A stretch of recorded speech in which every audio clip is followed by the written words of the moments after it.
Hello, gamers. It's late night stream time.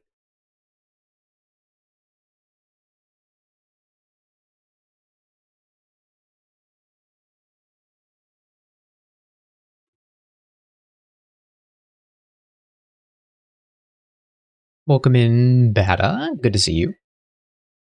Late night working, as always, I see. Chicky Nuggy, yes. We late night streaming. Mr. Piano, hello, hello. Good to see you. Vic, the number one Vic Laz in chat. Hello, hello.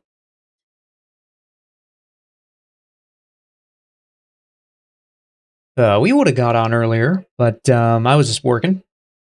I was working until very late. For me, it is midnight.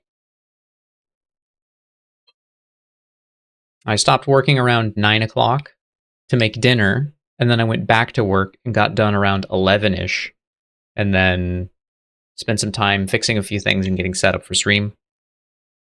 So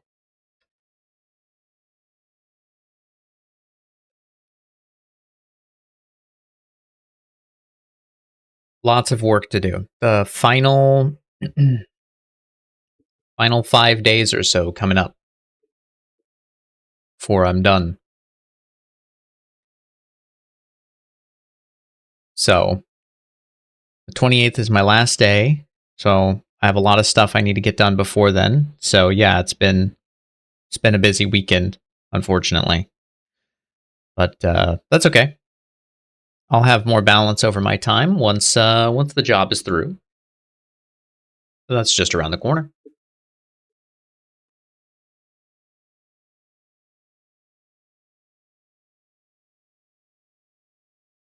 Yes, yes. I will be going back to freelance.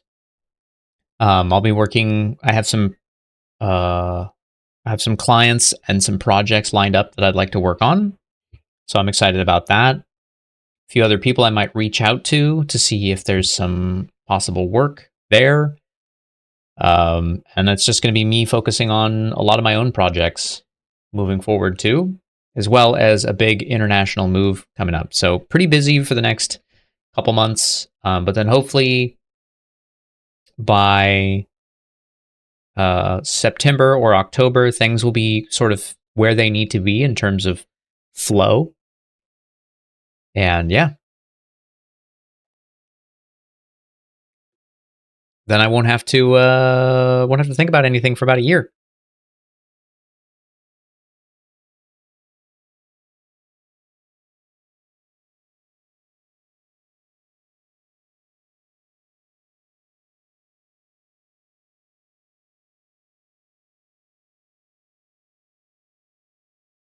Hating one's job, yeah, that tends to happen a lot. I understand it. The reason I'm in the situation I'm in is because I put a lot of I put a lot of time.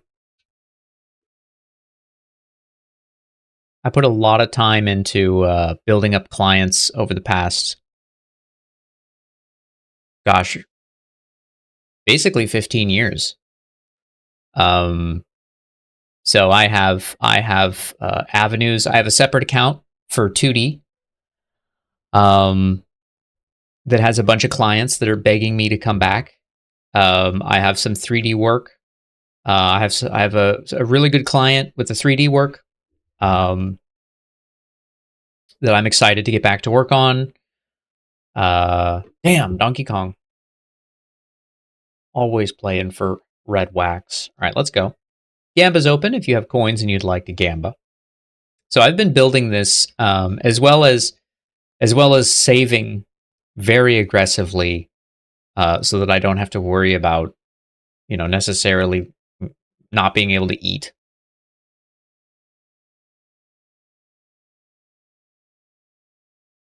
So I've been putting in a lot of effort.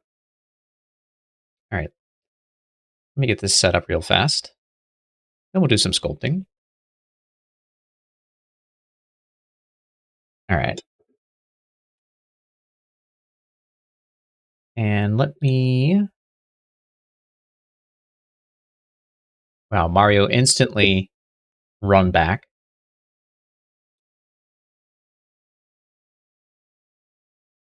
Now, give me 1 second.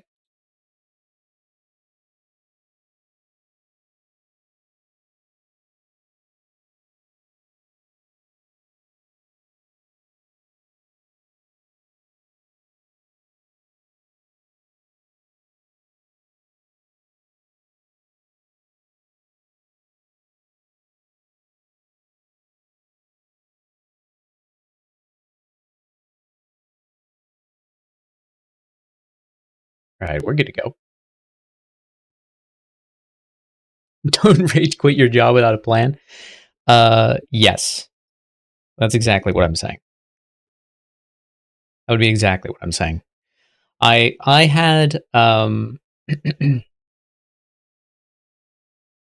been working on my 2D stuff. I've been working on that account for a really long time, and I can pretty much survive full time on just that account if I need to. And I've been doing that for a really long time. So everything that I've built up to this point is something that I've been in the process of building up for many years.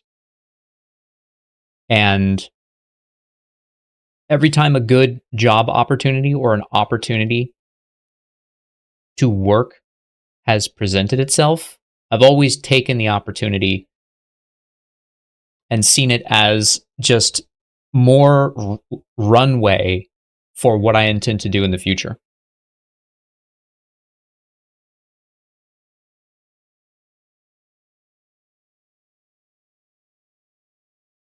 Wait a minute. Where's my meep? Where's the king?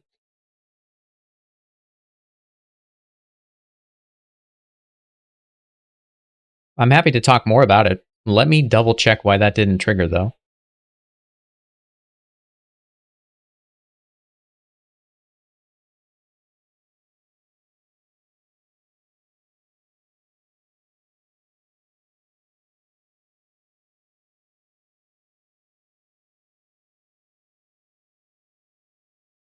That should have worked.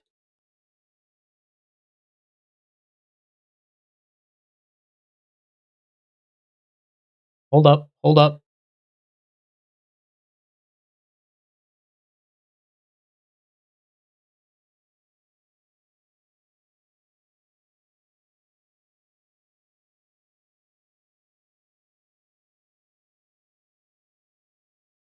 Okay. Somehow the actual Mweeper, the king, the layer was turned off. Unacceptable.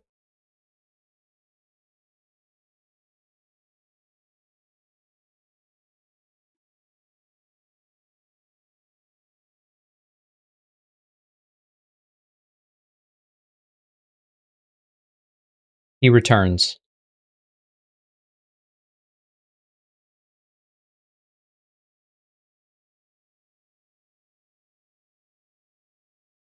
I'm going to give you your point back, Nuggy.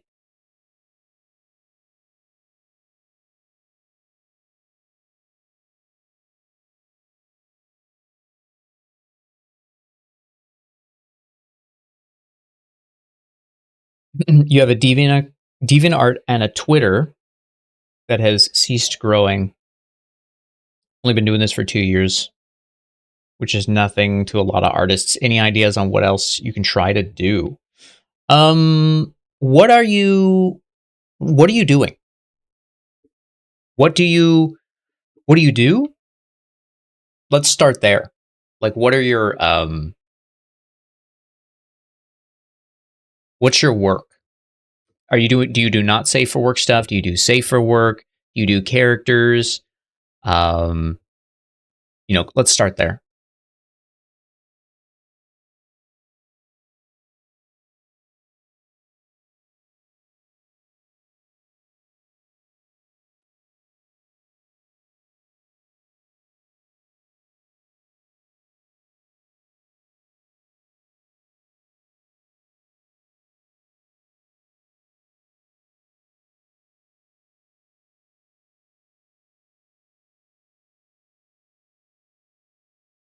Not safe for work animations and stills. Okay. Okay. Yeah, that's what my 2D account is. I don't do a lot of animations at this time, but yeah, I've done animations before. I really like animation. I think there's a lot there. So, do you do any commissions?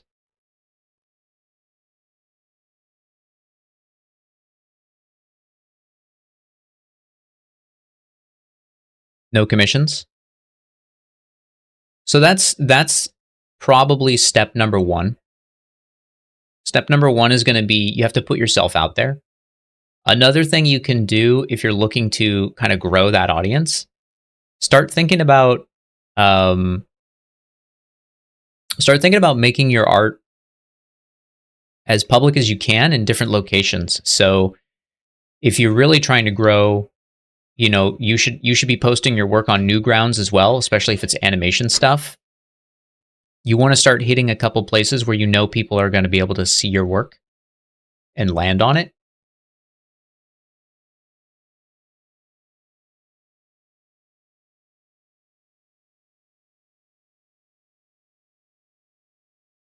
That would be my first suggestion. I'm going to mirror this. She looks kind of weird. Still looks kind of weird, but that's okay.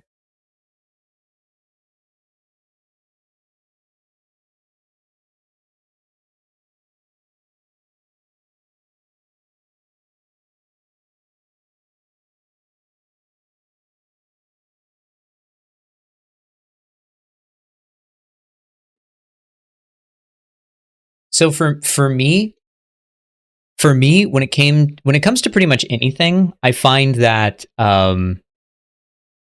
here's kind of how it works.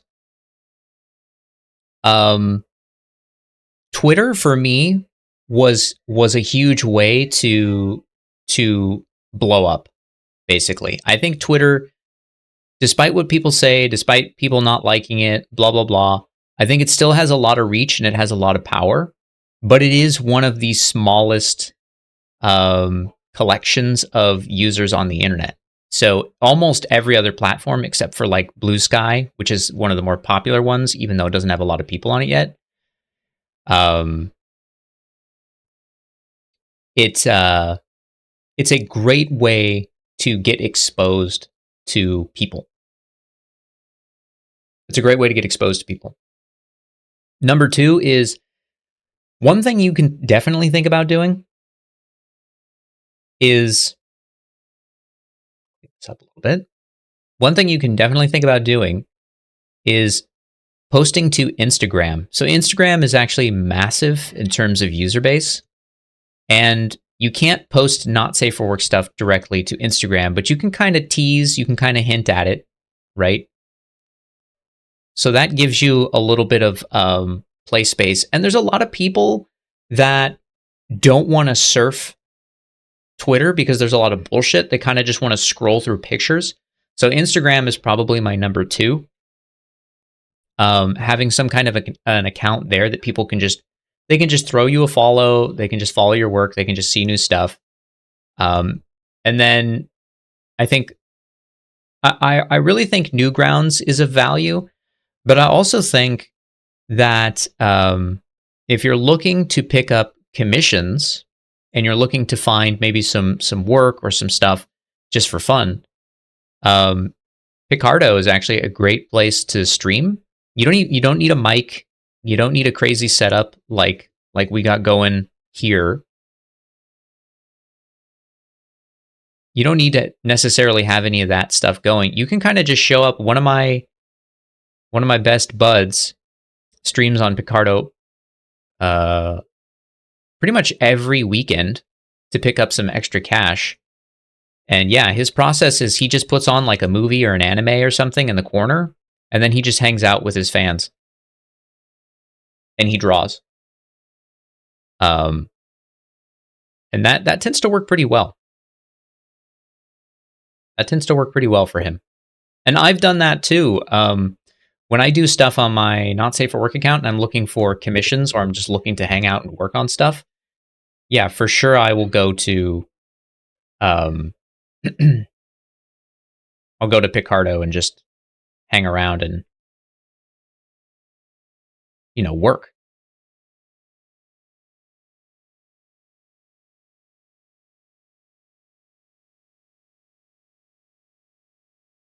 Actually, I want to reset that.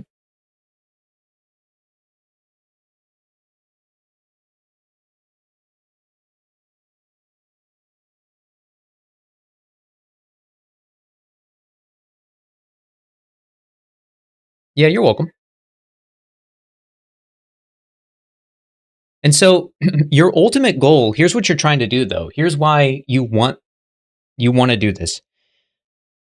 You want to, in my opinion, what you want to do is you want to make fan art of things that you like because that'll draw in people who like that stuff too. So what you're doing is you're signaling what your tastes are to other people, right?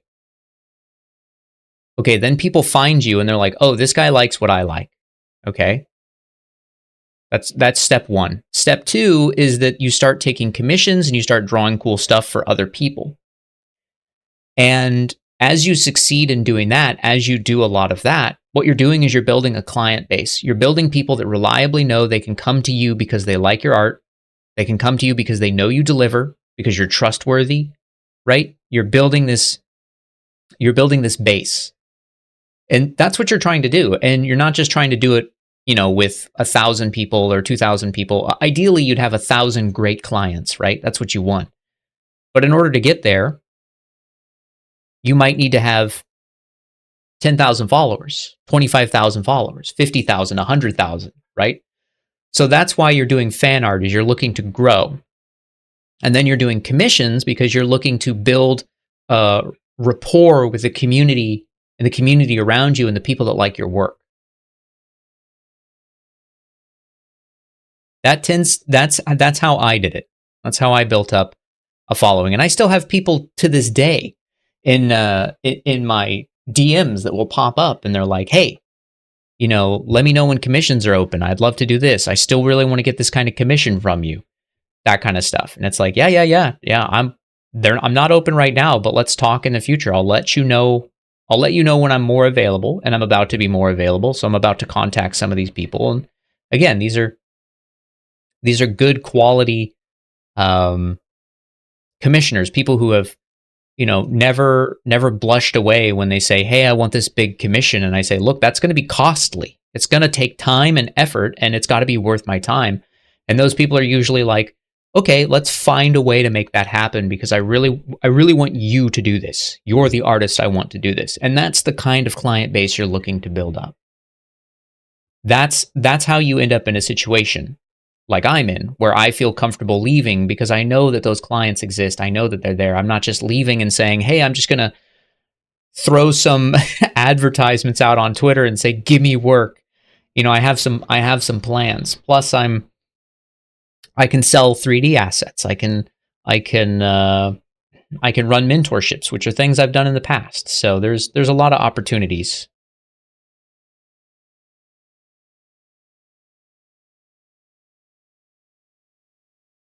Eyebrows turned off, or her eyelashes. There we go.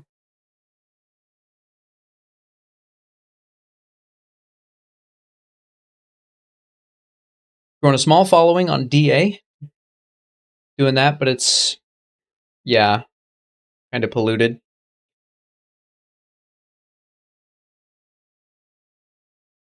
Yeah, I mean it's definitely the next couple of steps, I would say. Did you keep your stuff free initially? I'm at a stage where I'm wondering if I should open a Patreon or if that's going to chase people away. Okay, so that's I would, if you want, let's see.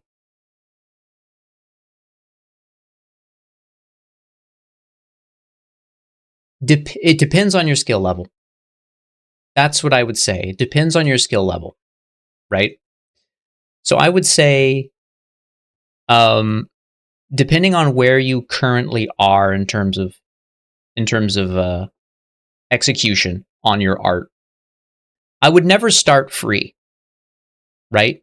So when I started doing commissions, this was a long time ago. This was 15 years ago, maybe 16, 17 years ago, when I started actually doing commissions for money. I was doing commissions for like $5, right? I was doing commissions for like $5. Then I was raising my prices to like $25. That's kind of what the ballpark I was in, right? Nowadays, I do work depending on who I'm doing the work for and what I'm doing the work in relation to. If I'm doing 3D work, I'm earning thousands of dollars for those things because people know I'm worth it, right? And I've proven it many times. When it comes to the 2D work, I'm earning hundreds of dollars. No, I don't charge per hour. I charge per piece. I charge per piece. But I also know how fast I am. I'm very fast if I need to be. I'm very fast.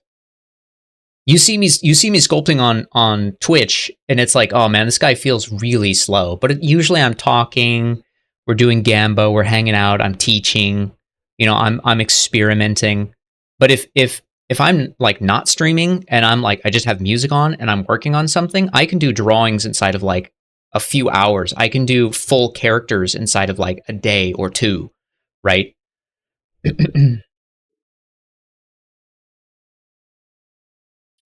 Yeah, you definitely have to find the balance. You definitely have to find the balance. Because for me, I'm like, okay, I'm thinking about things like how much am I looking to make off of a commission, right? What is it worth what is it worth it? When is it worth it to me to take a commission, right? And to take a commission and have it be worth something, that means that I need to be in a situation where I need to be in a situation where I'm making, let's say it's like I decide I'm worth $35 an hour, right? And I know that I can do a commission inside of 2 hours. So a commission for me at that point would be $70. Because if I take longer than 2 hours, that's my fault for not being as efficient as I could. But if I work faster than 2 hours, then I still get paid for the 2 hours, right? That's why you don't charge hourly. If you charge hourly, you're actually being punished for being good at what you do, right? So if I charged hourly for a sculpt and I was just having a really great day and just absolutely nailing it and getting everything right the moment I put like brush to canvas for any sculpt I was working on, then I'm losing money, right? I'm losing money because I'm too good.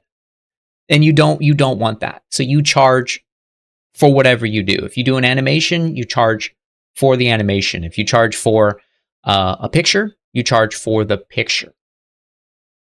And if you charge hourly, it's a good way to scare people away because a lot of commissioners will be afraid that you're gonna come back with like, oh, this took me 40 hours, and it's like, oh my god, I wasn't prepared to pay that, right? So you want to kind of think about all that stuff when you're planning for doing any kind of commissions.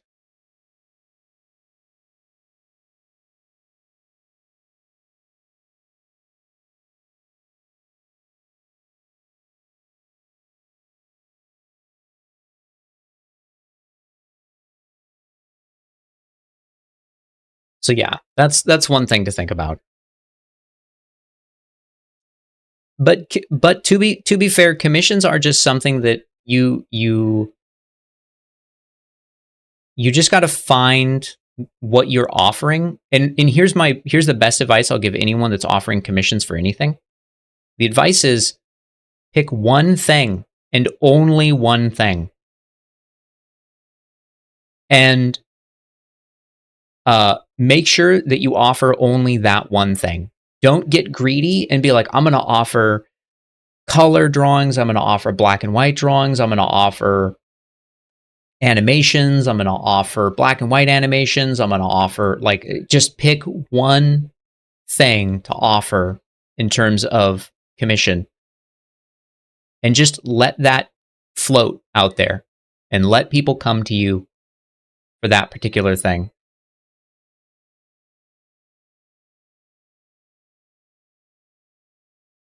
That's the best way to do it.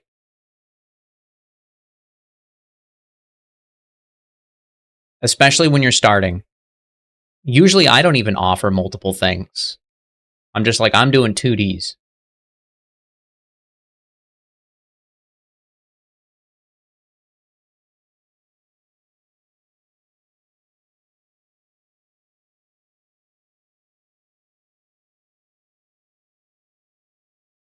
Let me see. Let me see.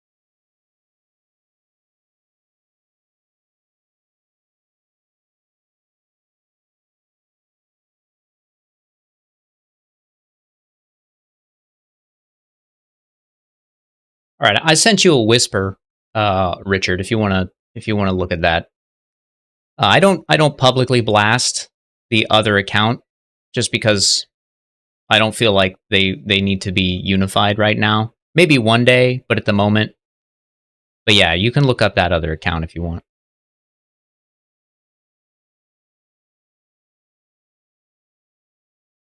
Yeah, yeah, you're welcome.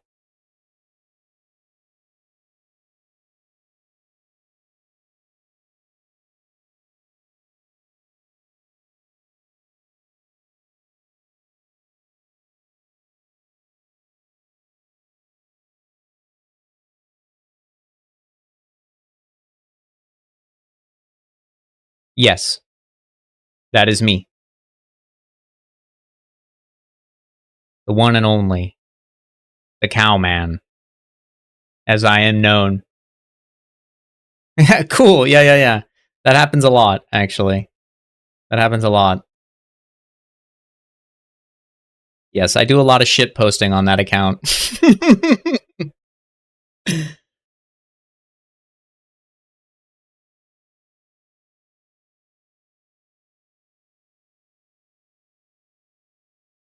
Thank you, thank you. My stuff is super loose.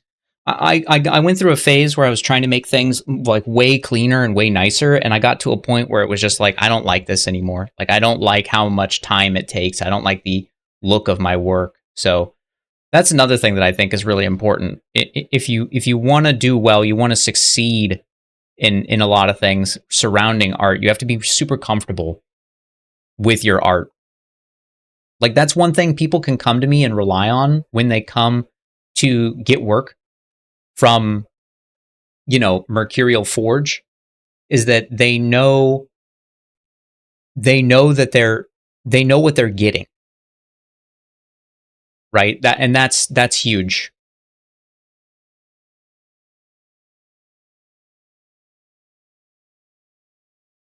They know what they're getting is a really important um fact. And the reason I bring that up is because it's so easy for uh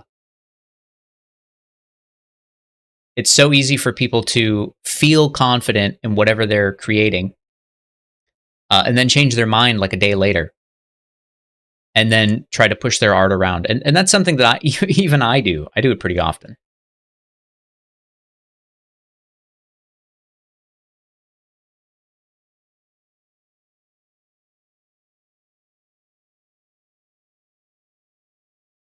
Here's a pro tip. Remember, the eyes don't focus in this much, but the eyes do converge slightly. So if you're, you know, people do this too often, where they're like, "Oh, I don't want my character to look cross-eyed," so they stick their eyes out too wide. You actually generally want your eyes to converge slightly. If you're looking wherever your eyes are focused on that distant point, your eyes are converging. They're crossing. Invisible lasers from your eyes are crossing over the object that you're looking at.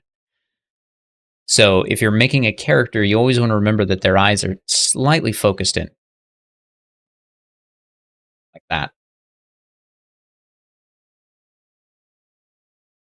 Okay, something I actually want to try.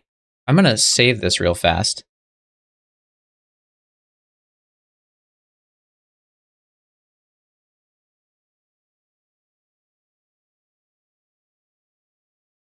Is it a crime to not model a socket for screws or, say, connections in small parts of a character? The only time you ever would model the socket for like the hole in which you would screw a screw into is if at some point in the development or the game or the story the screw was going to be removed and you would need to see that hole. Otherwise, no, there's absolutely no reason. No reason at all.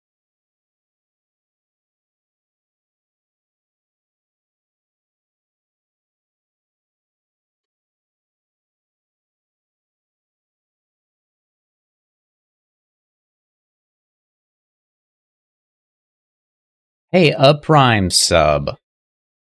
Luna Sparkle Melody, thank you very much for that Prime sub. I really appreciate it. Thanks for discovering my work on Twitter. See, Mr. Piano, I was literally just telling you, posting work on Twitter helps people discover it.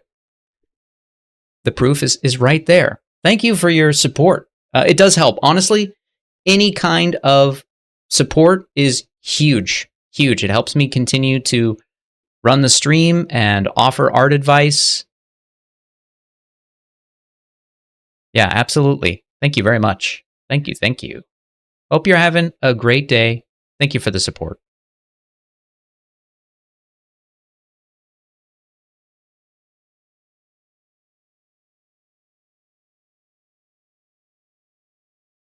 Hey, another Prime sub, Amateur Phantom. Thank you. Thank you. Thank you.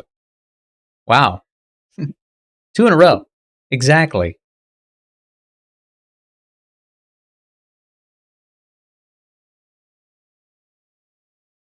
You're very welcome. You're very welcome. If you ever have questions, let me know. Thanks, Kendo. Booba forever. Yeah, if you ever have questions or, you want to talk about art, you want to talk about the industry, any of that stuff, you know where to find me. I'm always happy to talk about it. Thank you again.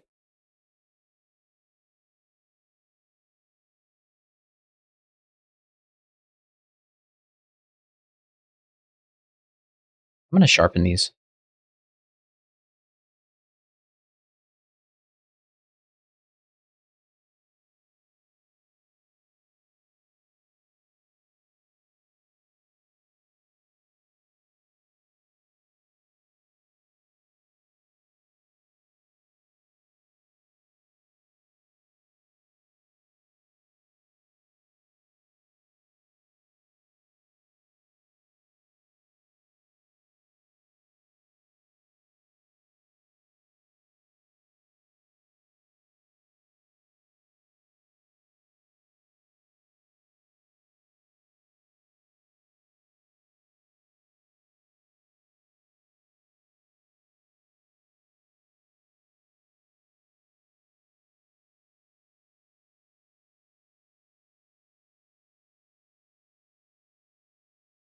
No, I've just been free. I've just been like freestyling this whole time. If it looks like something, that's a happy coincidence.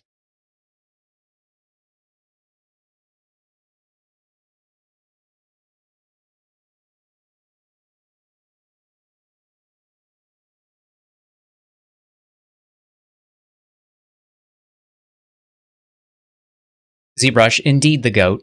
Absolutely.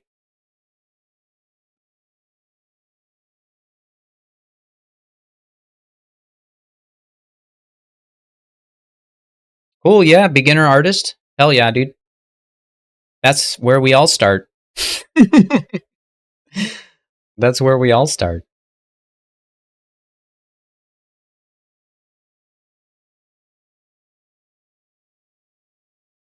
Do some like shadow glint in the eye, something like that. Kind of looks cool.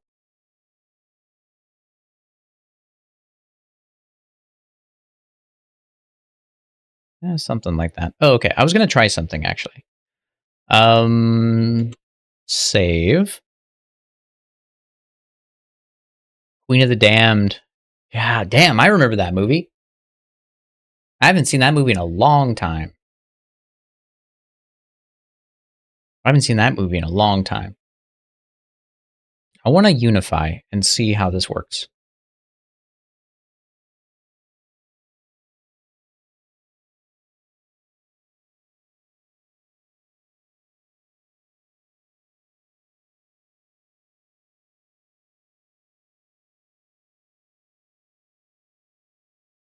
Yeah, it didn't do anything. It just made everything way too small.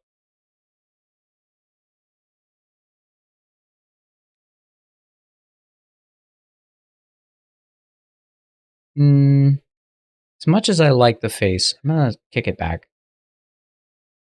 I don't think I like it that much.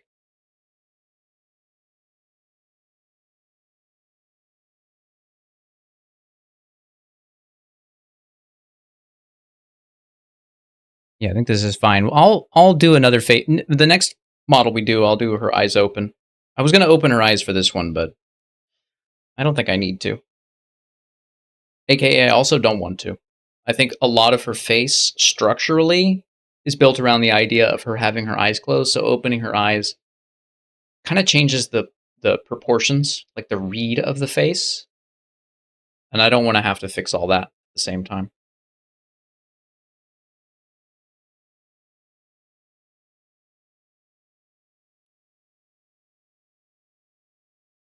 Hey, what's up, Bear? Welcome in. Welcome in.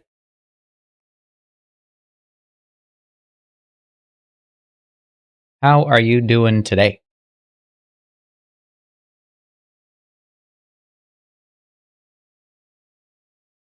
I was lurking in your stream the other day. Maybe that was today or yesterday.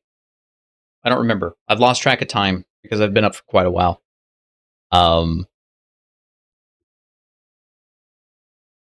But yeah, I was lurking. How do you usually make the lashes? That's a part you always struggle with. Yeah, I can show you. I got a pretty easy method for that. Keep it.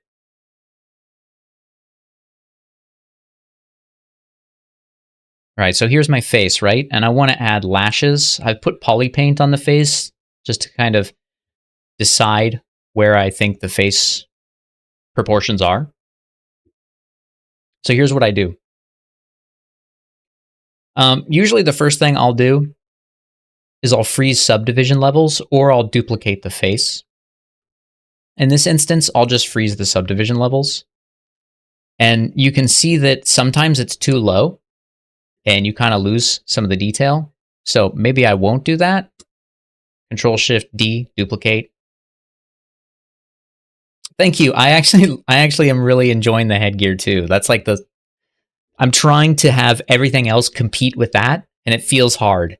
it feels like I'm I outdid myself. First one, best one kind of situation. All right, so what I'll do now is I will go in and I'll just delete the layers. So there's no polygons or there's no subdivs, right? So there's no alternate levels. And the next thing you want to do is you want to use the topology brush.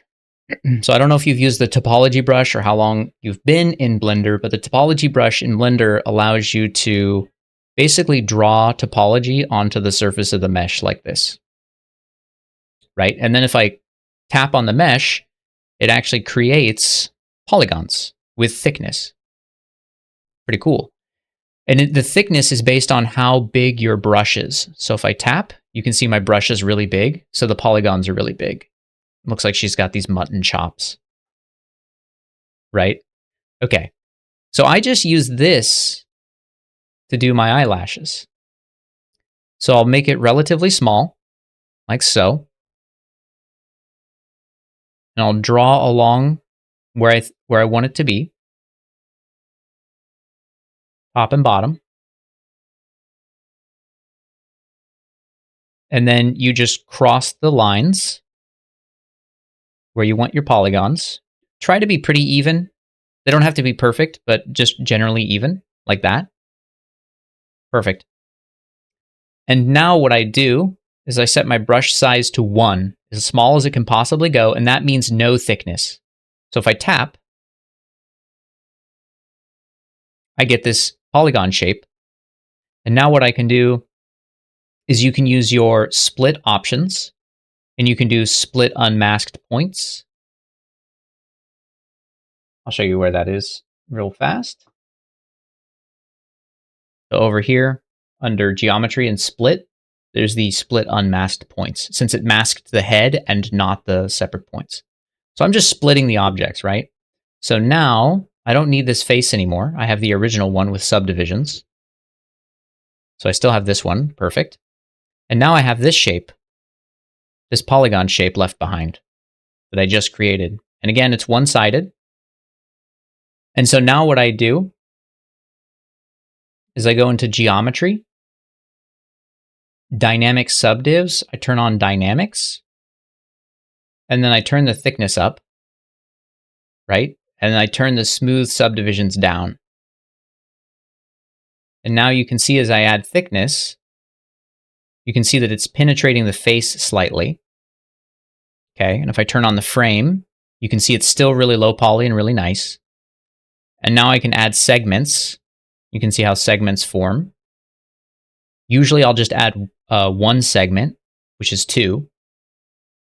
Okay, you can also do offset, which allows you to push the shape. I usually don't offset it at all. Okay, so it's just these 2. Dunzo. All right. Then you hit apply. And now you have this shape. All right, and now what you can do is you can use your move brush. You can move it around however you want, right? Make your eyelashes.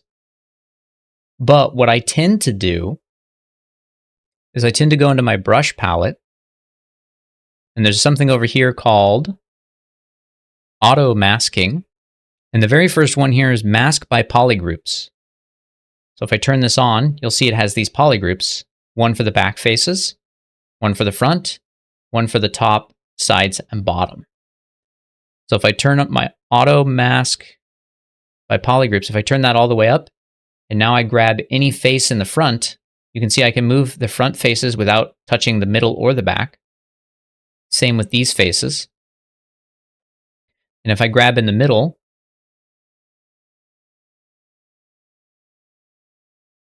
oh, it's grabbing the bottom faces as well.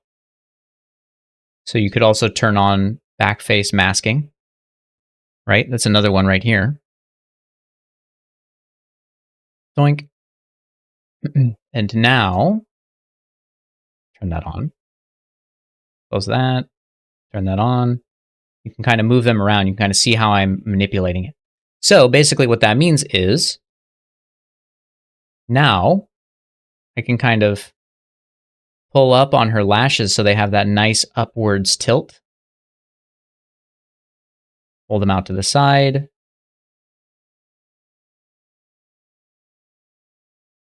I can even make my brush really small, and I can even things out very gently. Okay, and then you can add subdivisions if you want. It auto creases, so I would uncrease all. Add a few divisions, right? Set your polygroup color, or not your polygroup, your polypaint color to black. And now you've got these eyelashes. And this is how I'll start pretty much any set of eyelashes or eyebrows. I use the same method for that. It's a great method for, you know, pretty much anything that it needs that type of generative, like very, almost like you're drawing on the surface.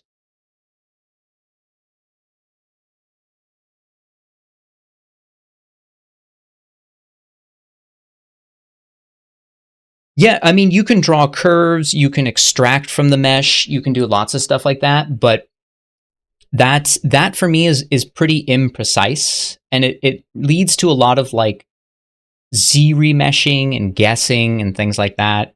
But with this one, right, you can have it like this, you know, And you can use a Z modeler to insert another edge loop,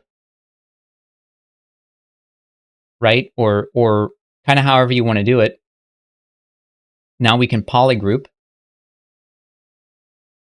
And now I can separate this bottom from this top. And now I can use my masking to do the same thing. So I'll turn my masking on. I have a bunch of, you'll notice this pop-up menu is all my custom tools and buttons that I use really frequently. So if you're wondering about that, that's what that is.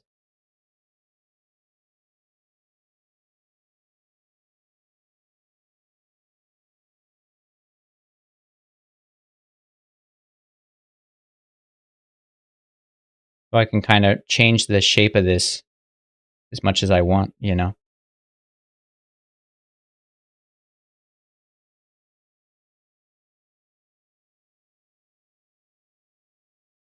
So there's just a bunch of ways to do it, but it for me, it's just very straightforward, very easy, very optimal. Just clean. It's just clean. What's up, Scroll Reaper? Welcome in. So I'm a big fan of building things in that kind of fashion. If I can get away with it, I want as much control as I can get. So that's how I ended up making these eyelashes. If you look at them, you can see the back face, the front face, and the top. The front face is roughly the same color.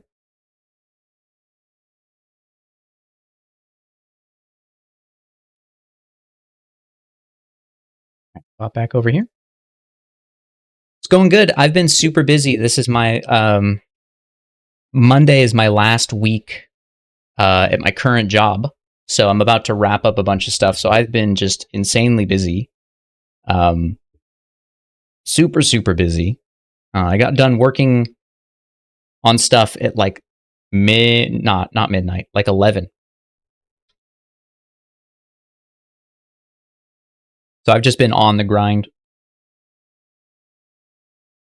And I took like the afternoon off to hang out with Mrs. Merc. So yeah, I'll probably be working on stuff tomorrow, and then I'll stream again tomorrow evening. And, you know, I'm just busy.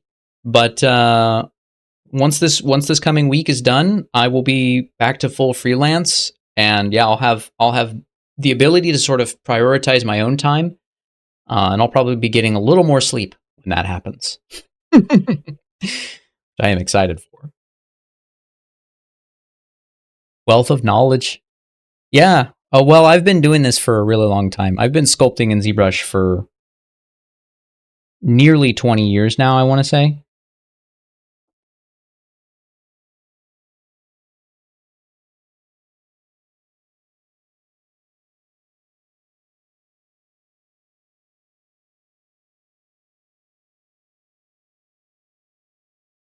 Yeah, me too. Me too.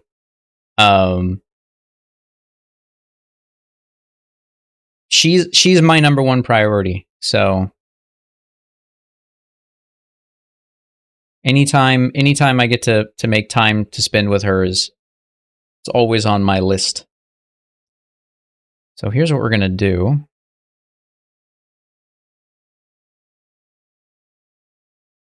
I'm going to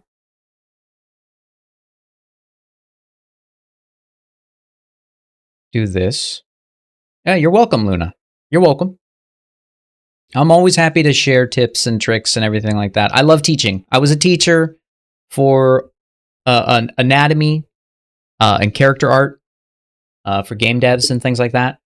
So I love teaching. I love sharing information. So anyone, if you're lurking, if you're hanging out, if you're new, whatever, and you have questions, you want to just query me on like, hey, how do you think about this? What's your thought here? How did you do X? How do you do this? I'm always happy to answer that. That's why I stream. It's because I love being able to work on my own stuff and share cool tips with people.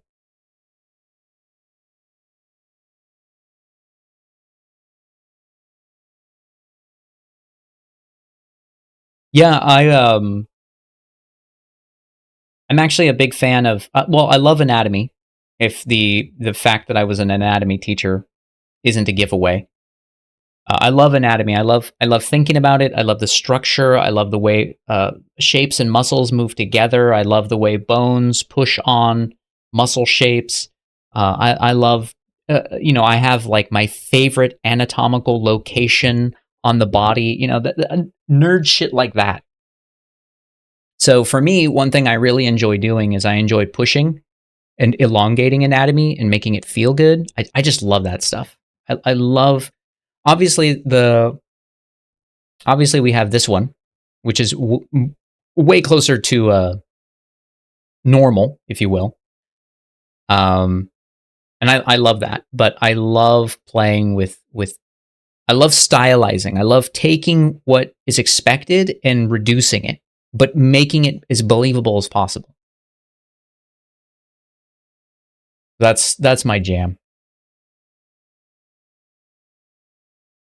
Stylish, exactly.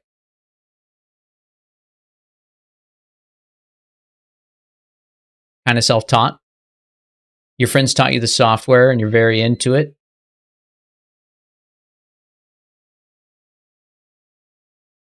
Slack too much and never finish things. There's nothing wrong with studies, right? That's kind of what those are. If you start something and you don't finish it, it's a study. All you were doing was just studying and practicing. Doxy, yeah, I'm super familiar with Doxy. Yeah. I've known of Doxy for well over a decade now, and I've interacted with Doxy numerous times, as has one of my friends. And my buddy almost did a comic for Doxy on his website. Yeah, Doxy's cool. Doxy's a real homie. But bear in mind, I haven't I haven't interacted with Doxy in uh, a very long time.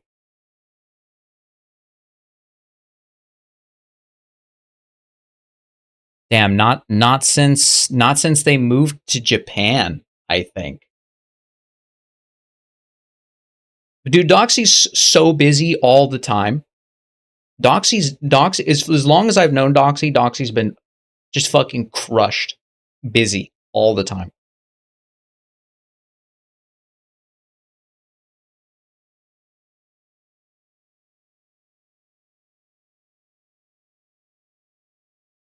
Oh, cool. Hell yeah. Yeah, we're talking about that Doxy. Yeah, the one and only. Oh, that turned out weird. Delete hidden. Delete higher. Delete hidden.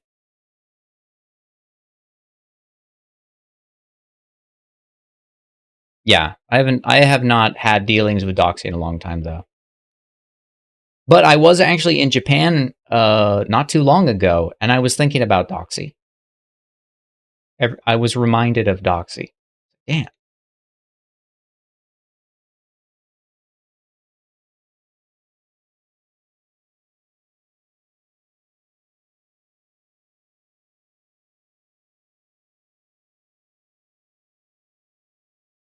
I mean, he still lives in Japan with his partner, so you can't ask for more than that.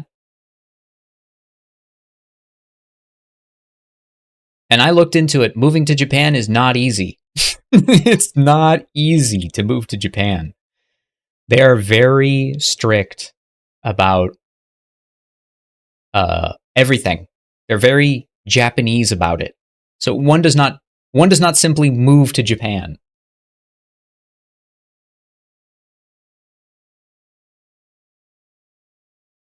I wonder if I can scale this loop. Oh yeah, there we go. Perfect.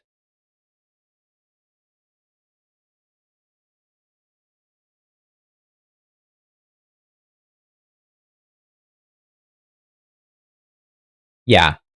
Well, I looked into it because when I was in Japan for 2 weeks not too long ago, last month.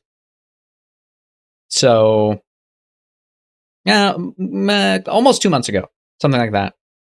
And I love Japan. I love Japan. I think it's fantastic. So I was looking at how to start businesses in Japan, and how to move to Japan. And you can start a business and move to Japan, but you have to submit like a business plan. You have to be incredibly thorough. Um, yeah, you don't just come and have a go at it in Japan. They're very,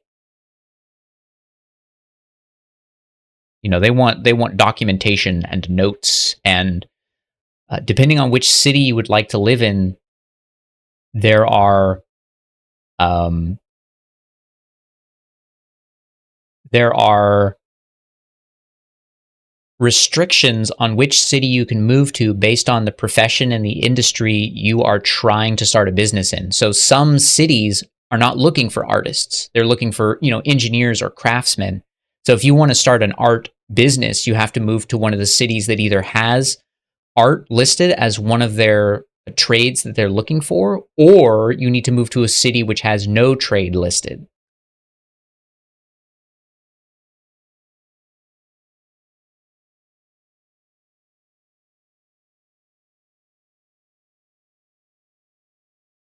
So you could, yeah. Yeah, Mr. Piano, you could do that. But you need to be able to prove that your business is successful, right? So like I do that for a living, but I don't have the long-term revenue to prove that that is what I do, right? But if I freelanced for like 2 or 3 years and I had a consistent trail of income that I was earning, I could then go to Japan or present, you know, a business plan that says, look, here's what I've been doing, here's what I've been earning, and I do this all remote. So my business would be doing the same thing remote here. And a lot of countries, when you're looking to start a business or move there, um, if you're not from that country, they they often have they often have like a desire for you to be hiring people, not just working for yourself. So in some instances, you can move to a country and say, "Hey, I want to start a business. I want to work for myself. I want to just make a game, or I want to make art and make money doing that, and then I'll pay taxes." And some countries will say, "That's exactly what we want. Please come do that here. Please come spend your money here and pay taxes." That's great. Other countries will say, "That's not good enough. We need you to be opening a business where within the next, I think I forget where it is. I think Norway is another country I looked into. You can open a business, but I think within the 2 years that the visa is granted to you, it's like a probationary visa. I think it's within 2 years, you have to have hired a specific amount of employees to work for you. And it's like, well, I wouldn't need employees, you know? So they're looking to grow their economy, and they're looking to grow their workforce, and they're looking to create jobs by inviting people who can bring that kind of work to their country. Japan, I don't think has that, but at the same time, you know, it's Japan, so it's not easy to get into. There's a bit of a language barrier.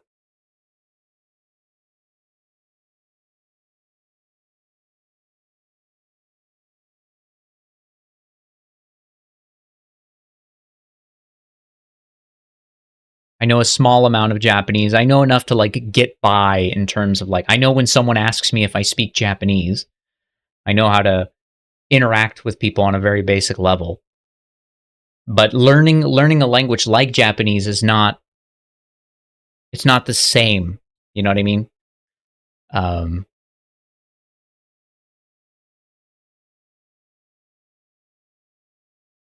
so there's also the investment that comes from that. There's also the investment of the language, learning this language on top of everything else you have to do.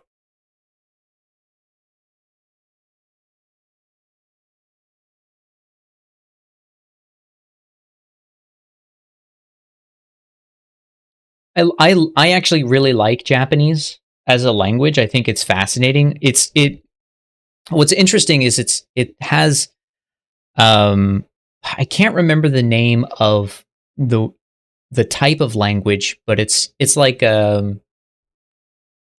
what is it? A syllabic language, not to be confused with like a Slavic language, but syllabic, basically meaning every consonant is paired with a vowel. So the pronunciation of the language is very clear.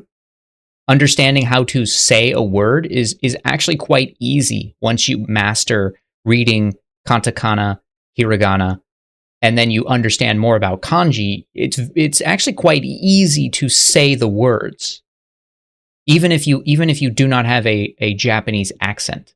You can master that with some ease. But their written language is insanely complex. So a completely different hurdle you have to clear.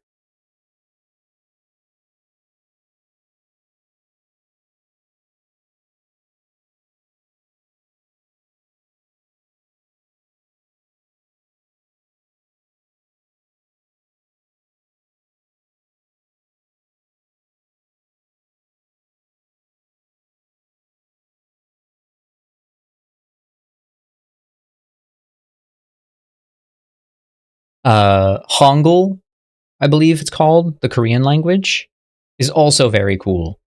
Uh, kind of similar, um, but also a very fascinating language. It has its own very unique features.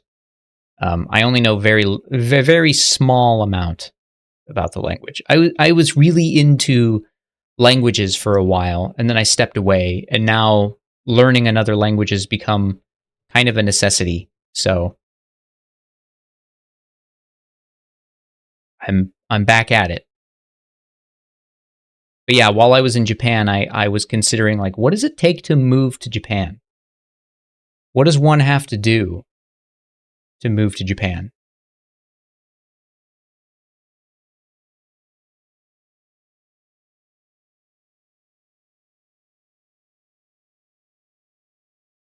Actually, I have another idea for a neck piece.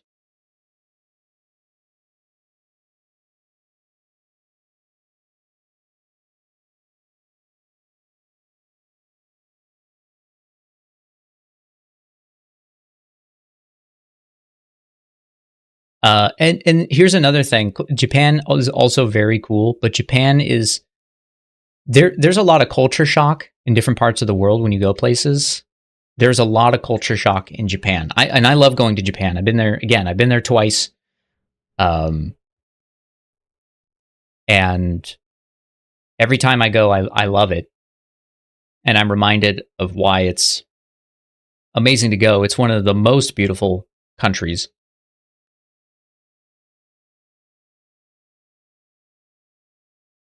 There we go. However, uh, things are very different. Things are very different.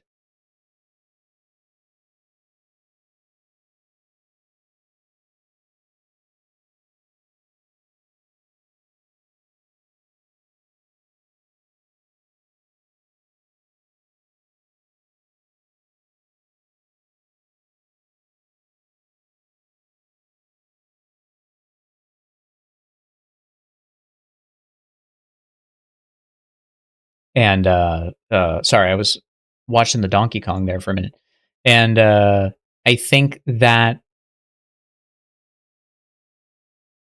that difference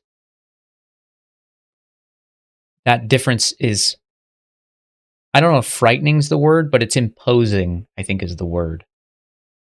That difference is imposing when you start to think about what it would be like to move there and live there.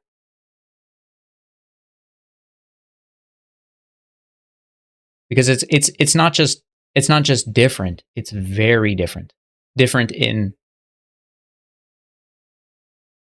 I wouldn't say every way, but it is different in so many ways that it is hard to ignore. You don't just drop in and you're like, oh, it's like home, but this and that are different. It's like, no, everything's different. The streets are different. The the way in which you interact is different. Yeah, it's a wild experience.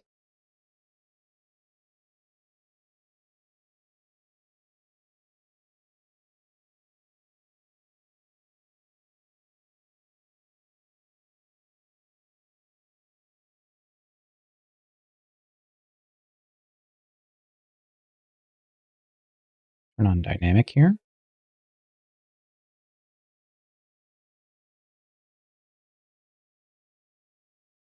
Absolutely, Luna. Hey, Luna, before you go, if you'd like to join the Discord, I forgot to mention.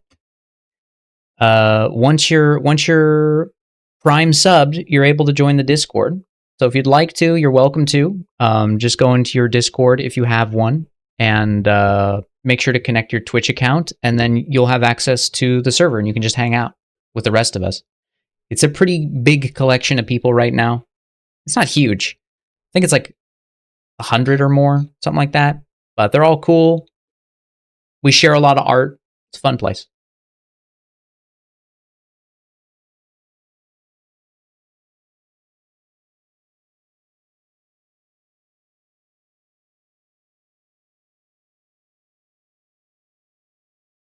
Yeah, scroll. That's actually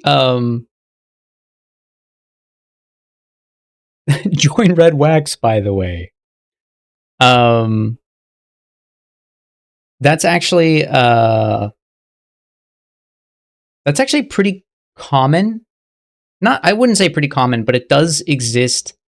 Um it does exist in multiple languages. Um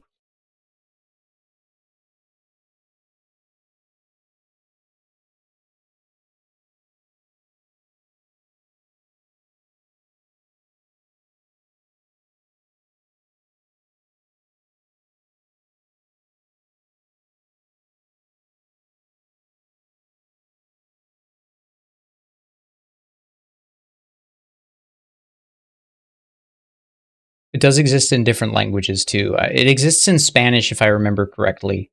Aquí, ají, and allí, I think. Um and it's the same concept, like something there, something close to me and there, and then something far away, or the distance is great. That kind of stuff. So yeah, it is interesting. Um,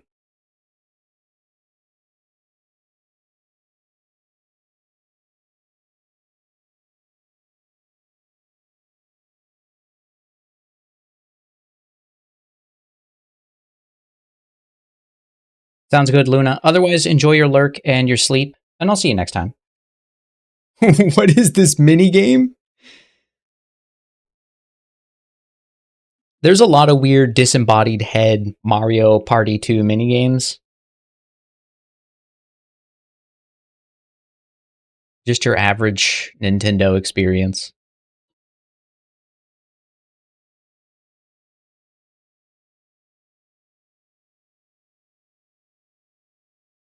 Okay, I'm gonna add a little thickness to this.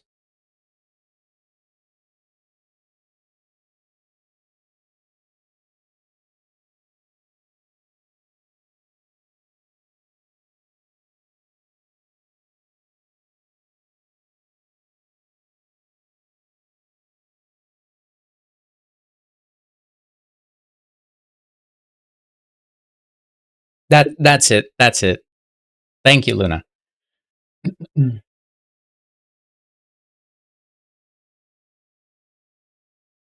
Don't they pronounce the same? I think it depends on the region and whether or not you're speaking like Spanish in Spain or Spanish in Mexico. I know there's differences between the way they speak.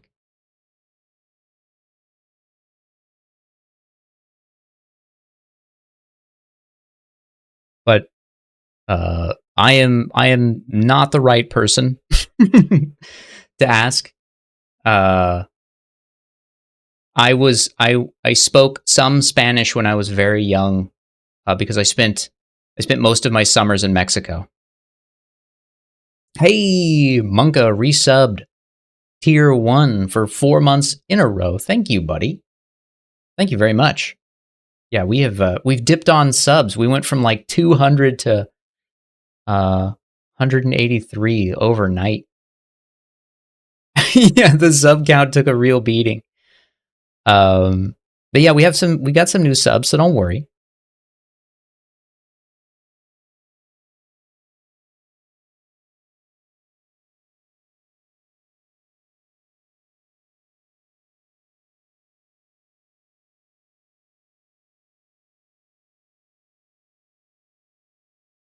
Yes. Yeah.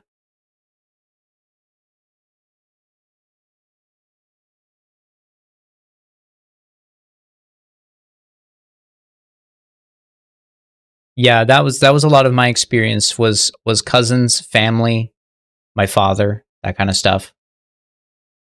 I'm a little remorseful that I didn't actually commit to learning more of the language.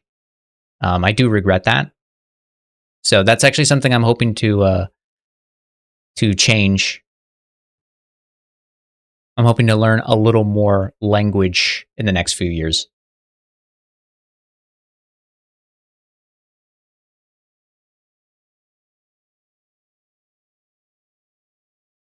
See you, Luna. Down with red wax. Catch you later.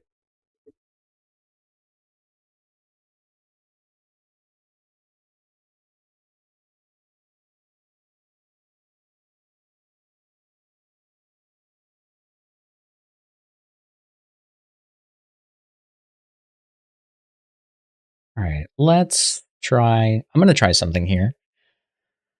Um,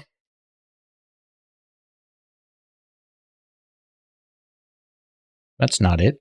That'll be fine.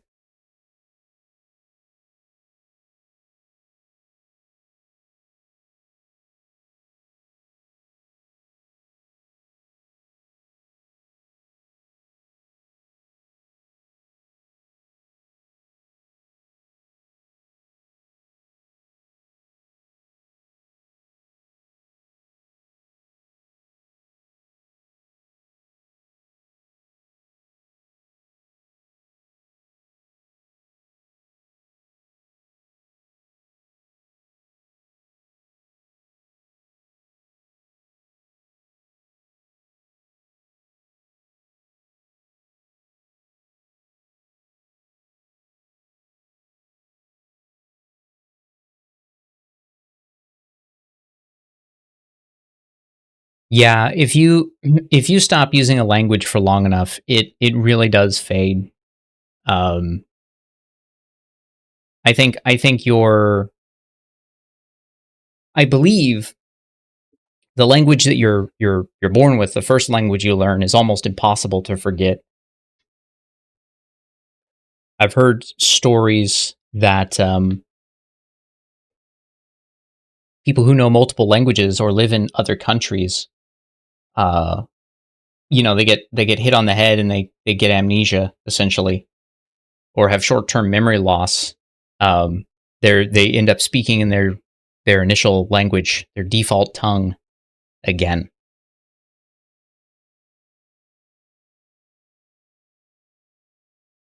Uh, and your default language is also the language you panic in.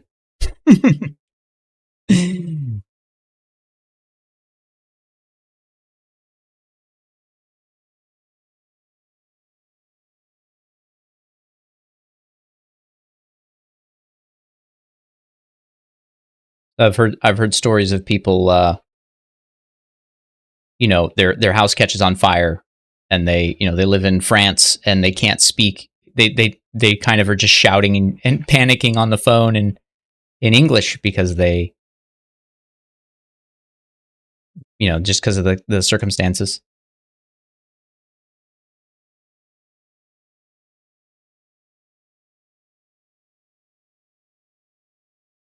Language fascinates me. I think the fact that we're communicating at all right now is kind of a miracle and very cool.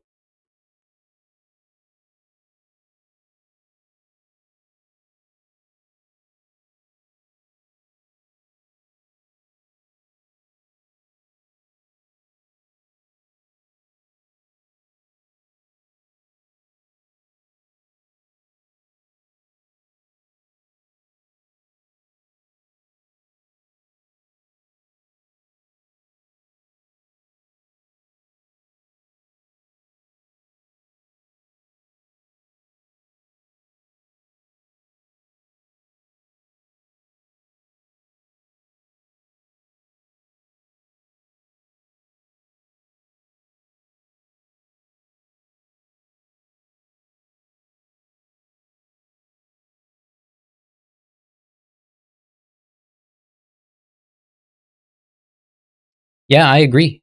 I think that would be a fun story. I think there's almost as a nerd, I have to suggest it. Um, I think that would make for a really cool Star Trek episode where someone lives with a group of aliens and they've learned their language, not using like a universal translator, and then they've lost their language, and now the situation is even, you know, it's something that you can examine without the filter of like human culture being layered on top of it, but just sort of examining the concept. That's one thing I like about Star Trek. But yeah, that's actually a cool idea. I like that.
Everything here was built in ZBrush. Yeah, so I built everything. Built this in ZBrush, and then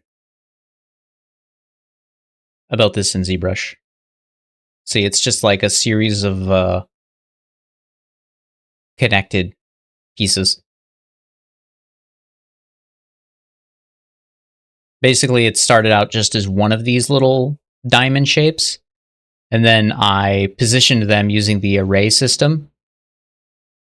And then the array system can also bridge automatically. So it's just a bunch of bridged and arrayed pieces.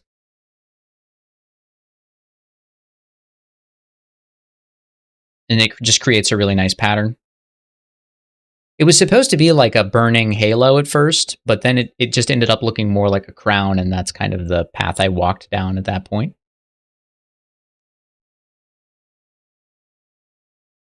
Thank God emote stats stay unlocked after you hit a goal. Yes. Yeah, absolutely. We still have a bunch of emotes we need to fill up, so it's just a matter of time. Just a matter of time.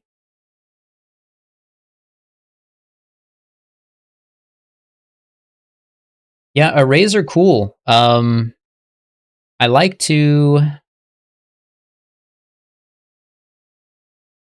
I like to make I like to make really simple, like very primitive shaped jewelry.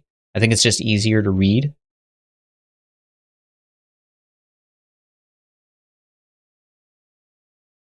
So I will often make a shape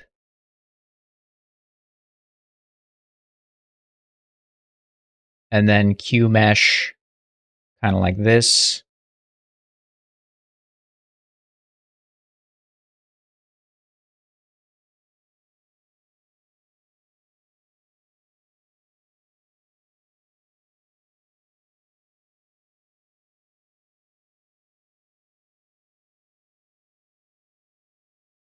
This is basically what I did. Right. And then you go to weld points.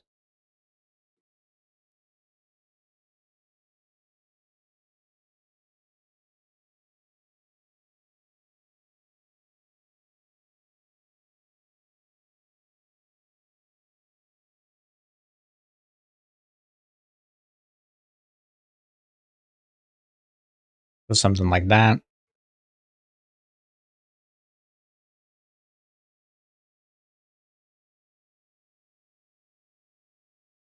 Get rid of your extra loops. You don't need those.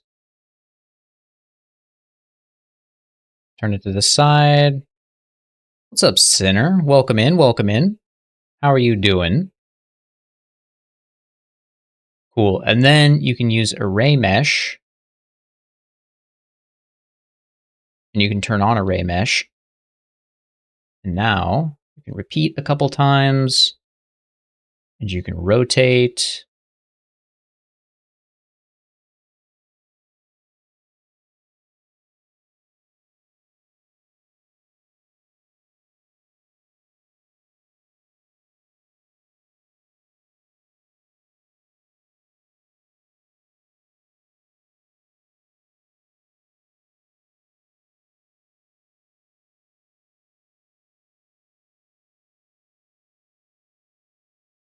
You can kind of see how all this stuff is coming together. And I never remember, I never remember all the,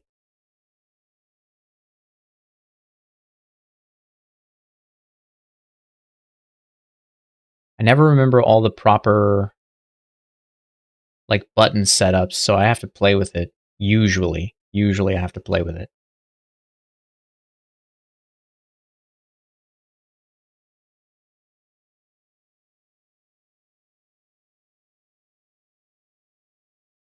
But array meshing is really cool. You can build some really cool stuff.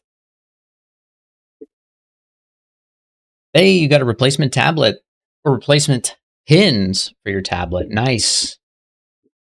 Back to the real work. Back to the sculpting. We got the CPUs playing tonight. We're just doing a little CPU gamba.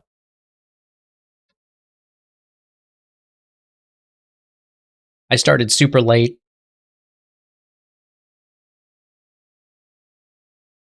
Yeah, and then you can do, what is it?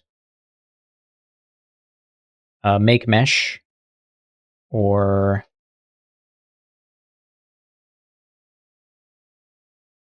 how do you do it? There, kind of like that.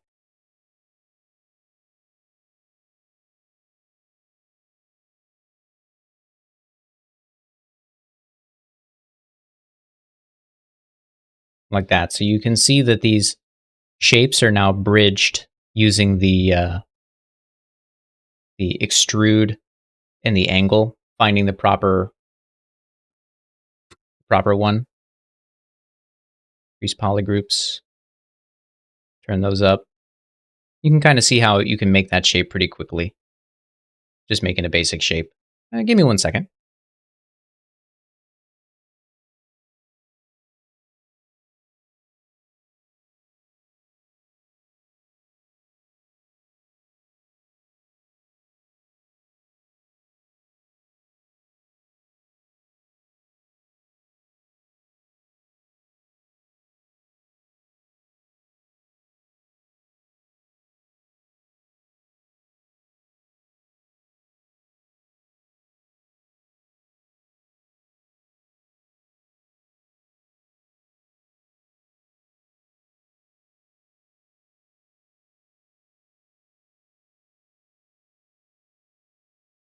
Yo, a little cuddling with a puppy? What kind of puppy?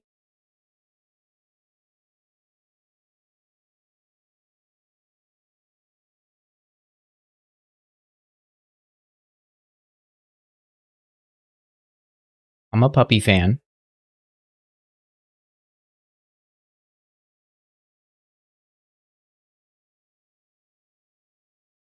Mixed breed, a mutt, a classic. My first dog was also a mutt.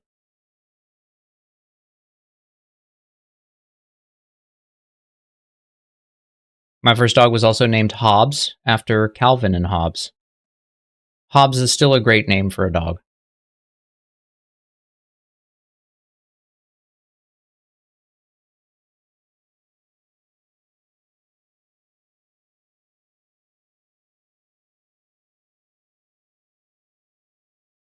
But yeah, array mesh is cool. And let's not forget, for those that don't know, there's actually a cool, turn this garbage off. There's also,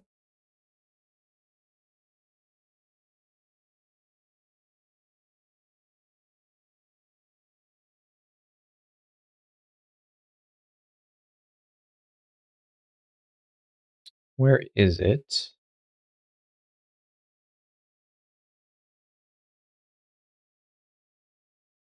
I'm old. Oh, it's up here. That's right. There's also align and distribute. And align and distribute is very cool.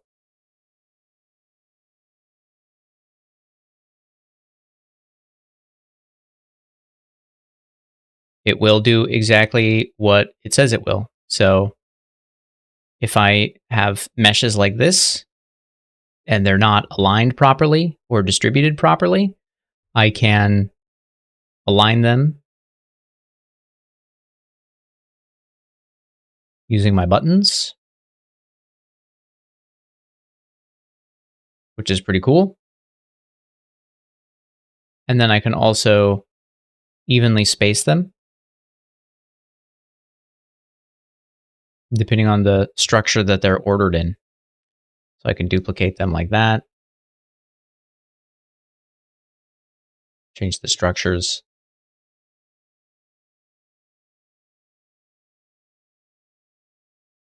Seems to be throwing a bit of a fit.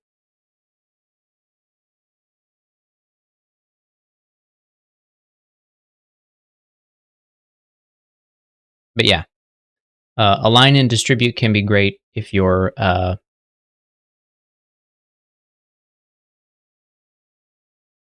don't know, if you're building something that needs you to align things.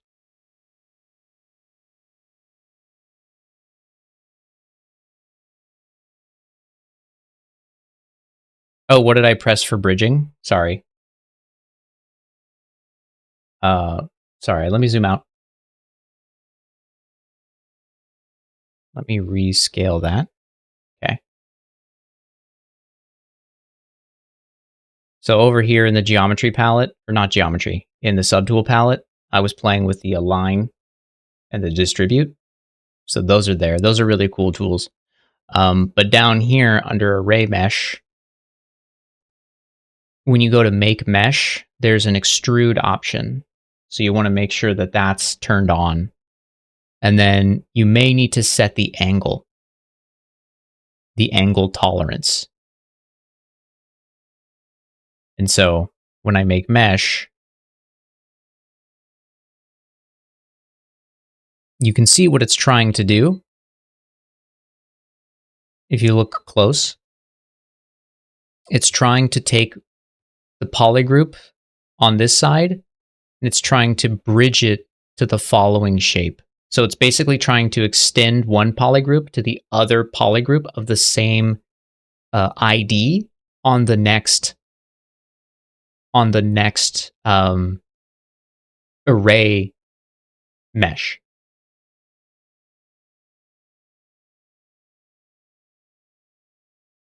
So if it's too low, it won't work. If it's too high, sometimes you'll get weird garbage. So I'll do that. So it's like at a 45. And then you try to get your shape set up.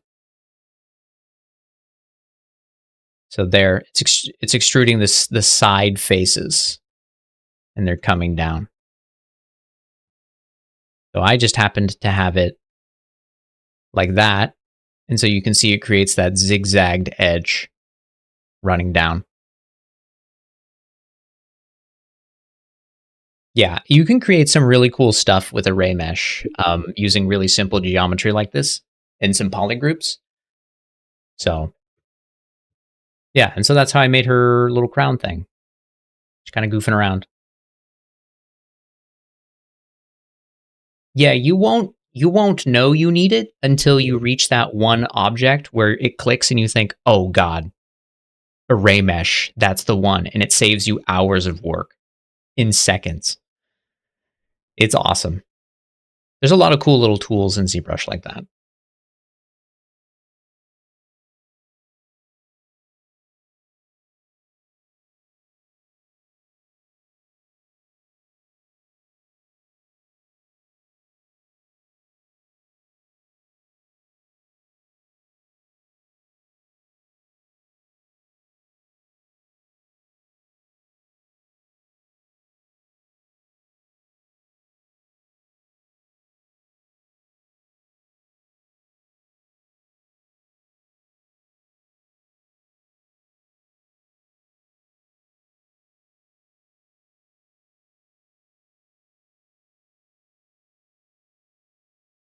You definitely can.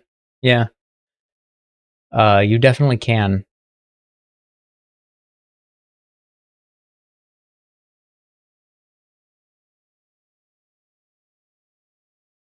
I used to work with someone. She was incredibly skilled in ZBrush. Probably one of the finest ZBrush users I've ever seen, and she built her characters entirely in ZBrush. She did the low polys in ZBrush. She was crazy good. She was crazy good.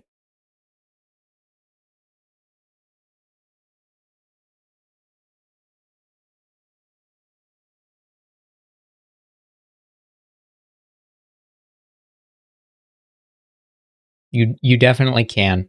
I would say I would say just be prepared, be aware that I too spent some time searching for like the one true program where I could do absolutely everything in it, and I never found it.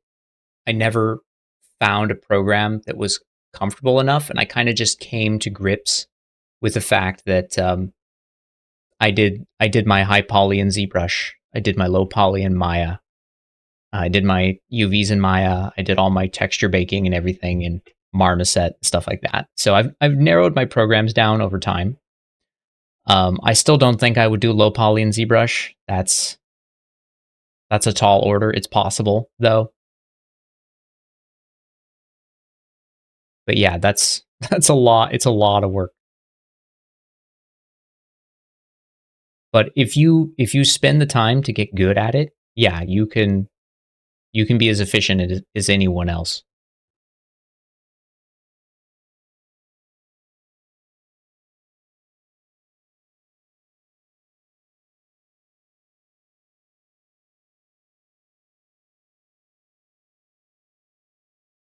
Gaming with your feet at the same time, that seems, I don't know, you could do it.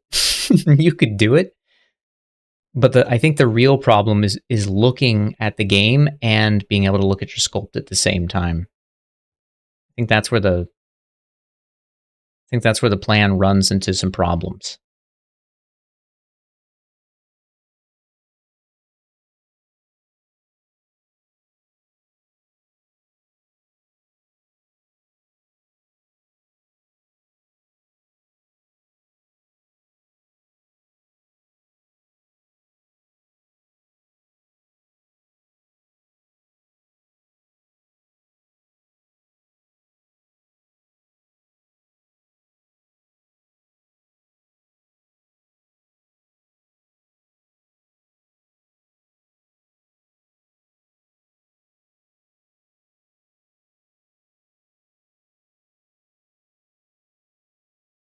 Let me turn this off.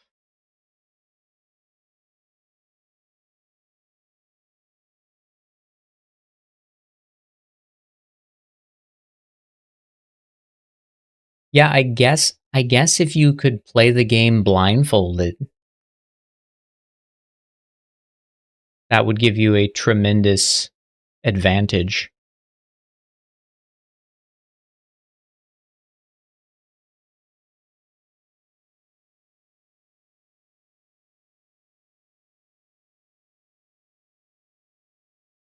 This seems crazy. Conceptually, it's, I would be very impressed, but I'm just like, could you, I wonder, could you be focused enough? Could you divide your sensory input at such a like fine level where you're listening to sounds and responding to them with your feet while taking in visual information with your eyes and responding with your hands.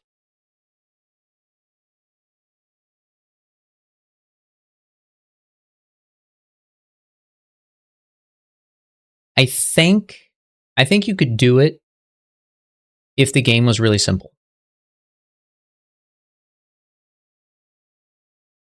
That would be my initial guess. Like say the original Super Mario Bros, where there's not a lot of going left, there's only going right and jumping.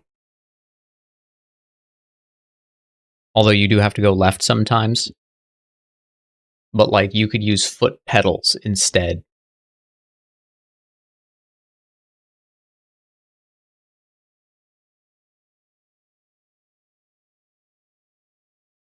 I guess actually you could probably play Mario Party. There's a lot of single button inputs and you could just willingly lose the ones that you cannot operate properly.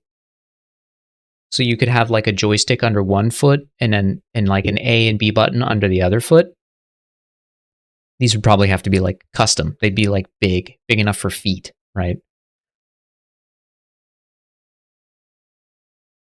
Because you don't have to like if I'm Yoshi or let's say I'm DK in this game, I don't have to do anything right now.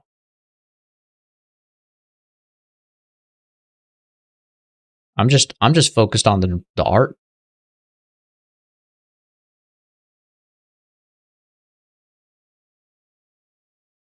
Just waiting for my turn.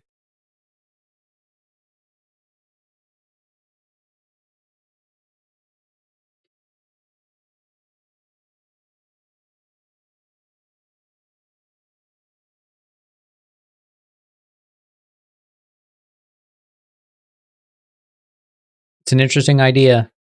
I'll give you that much.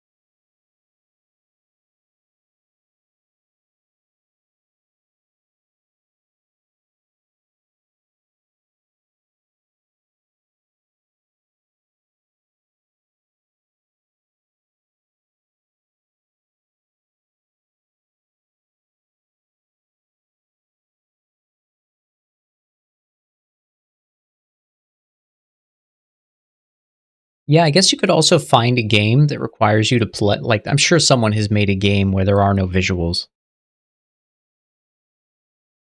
where the game is reacting to sounds of some kind. Seems like something someone would have experimented with or made.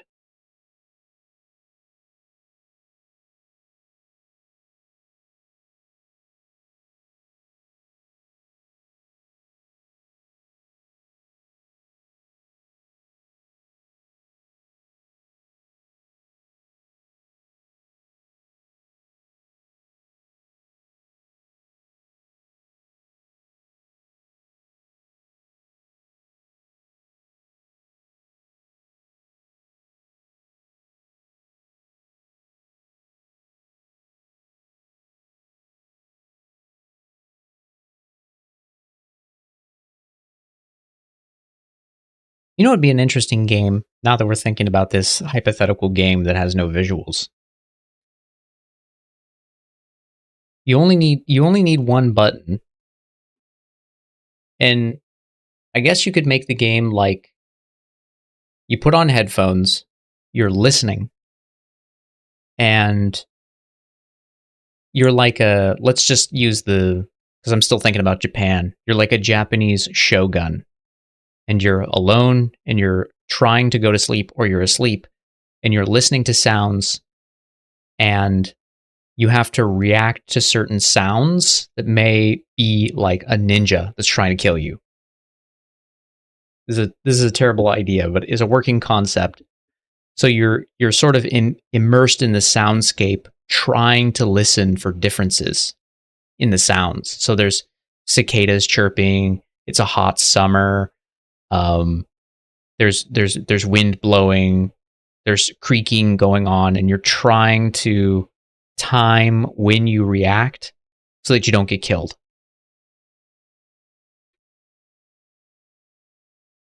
Well, an audio novel usually has more to it. I'm talking about something that you can play at the same time as you're sculpting.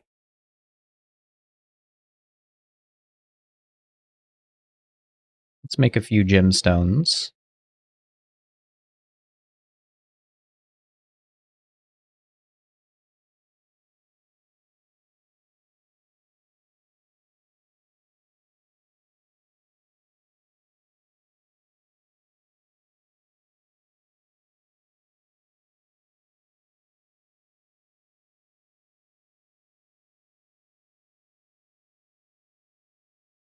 Making it in VR. I mean, the idea is there if any VR devs want to make it.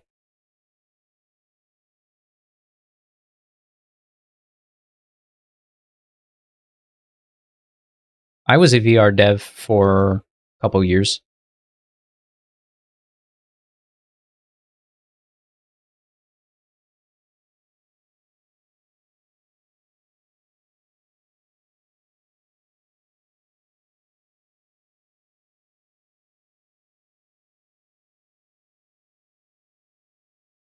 I haven't used any of the super new VR tech, but when I was working on it, I did not enjoy it.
Little Python. Python's one that I know Python, like I know of it and I've worked in it before, but I wouldn't say I know any great amount.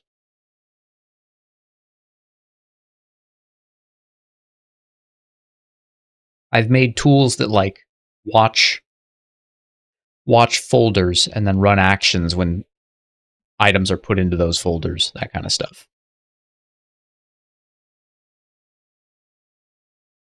Practical tools, no game dev.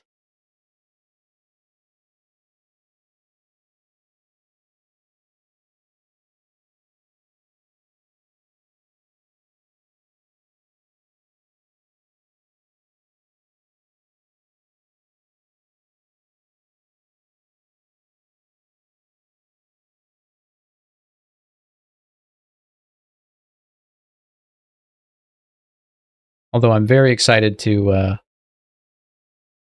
do a little game deving of my own soon.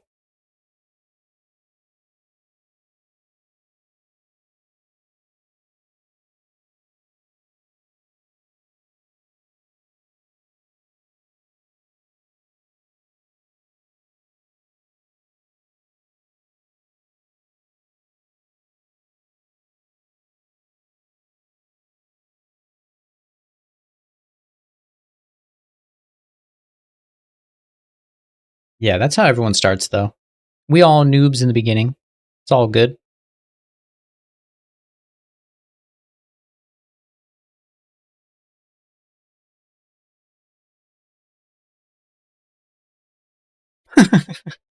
Yo, that's a pretty decent little script though. Like that's why I have all these buttons in ZBrush, right? Because like there's lots of little actions where it's like I need to do this thing, but I don't want to click 3 buttons. I just want to click 1 button because I do this all the time and there's no reason to just repeat the buttons over and over again. Like unweld group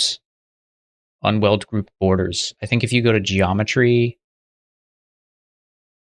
and you go to edge loop,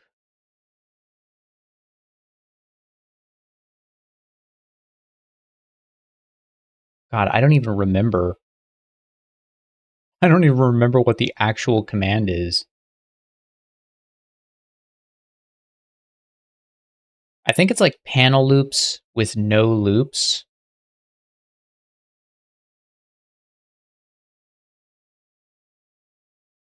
I don't actually remember. It's so long ago.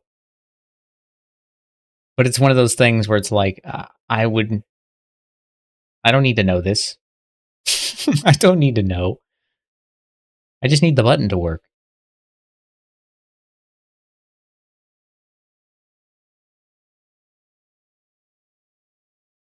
I'm going to put a little gemstone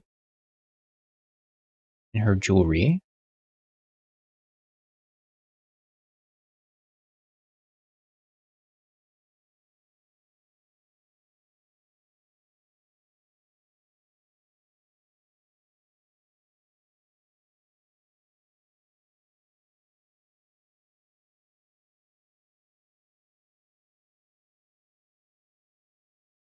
I can hear you asking, but Merc, how does she get the necklace on?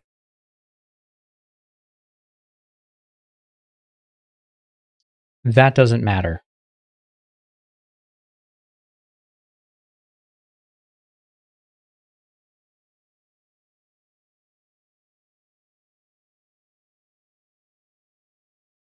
There you go. They forged it around her neck.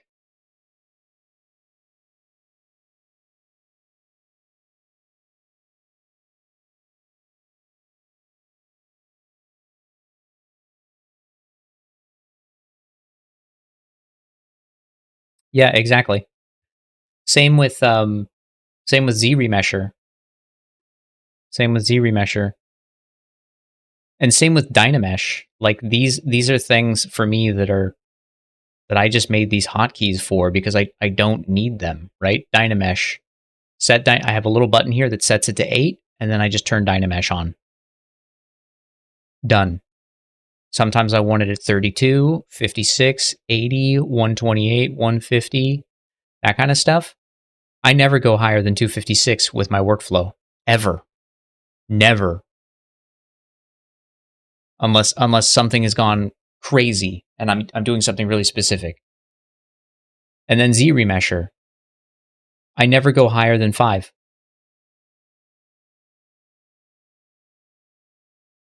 So I have 5, 1, 0.5, and 0.1. I just skip over all the extra buttons. I don't need those.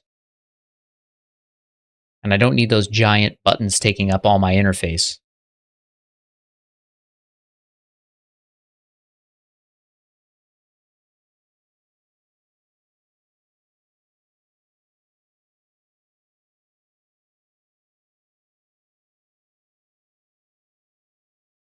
Yeah, it's all about optimizing my interface.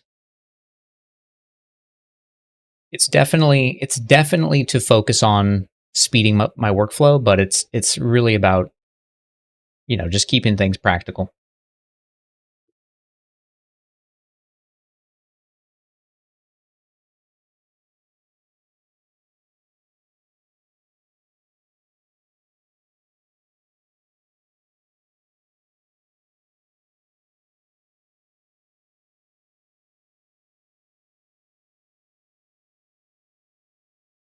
Okay, I like when spheres do this, so I'm gonna play with this for a minute.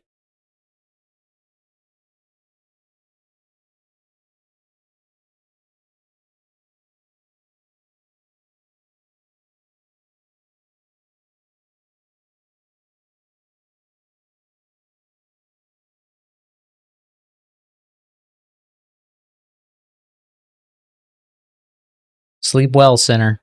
Thanks for stopping in and saying hello. Always good to see you. Rest well.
All right, let me throw down some materials.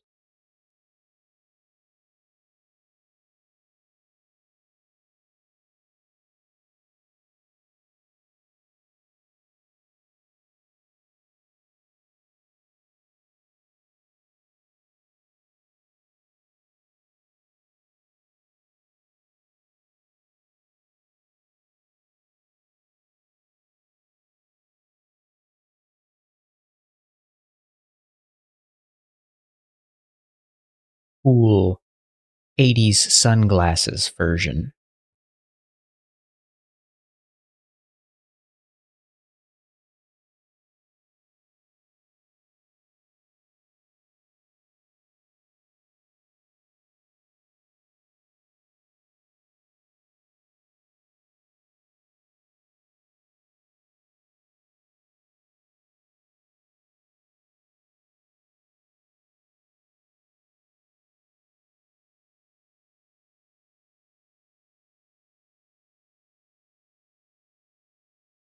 Let's see. Let's see. Let's cut away some of this.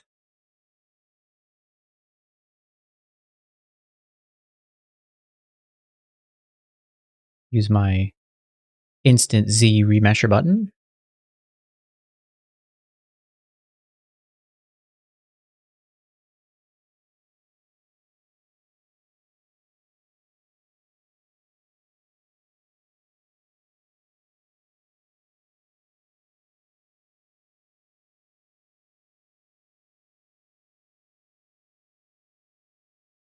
Yeah, it's cyberpunk mode activated.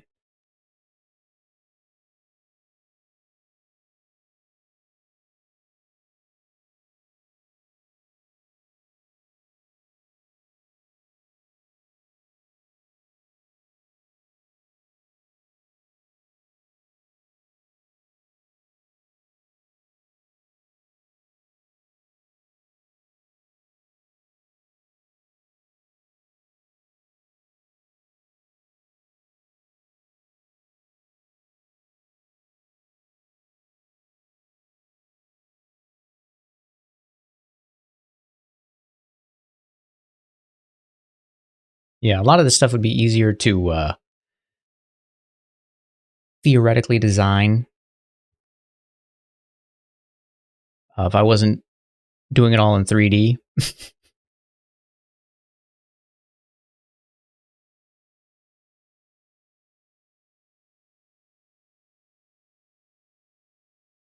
Same, Leon.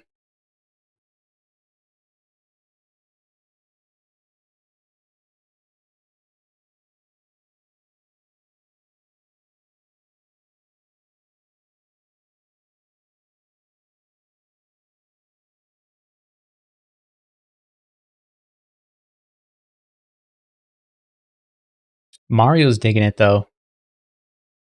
Mario's vibing.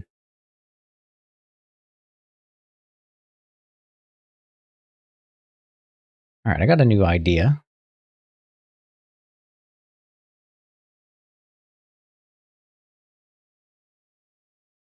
I'm going to paint on it.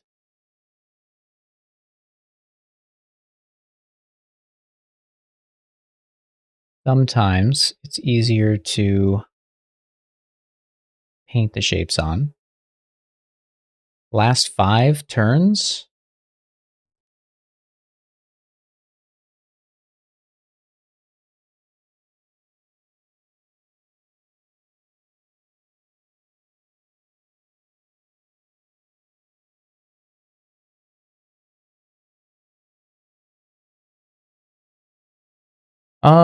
I've had better weekends, Monka. I've had better weekends. I actually was working all today and not on my own cool stuff. Not sculpting booba.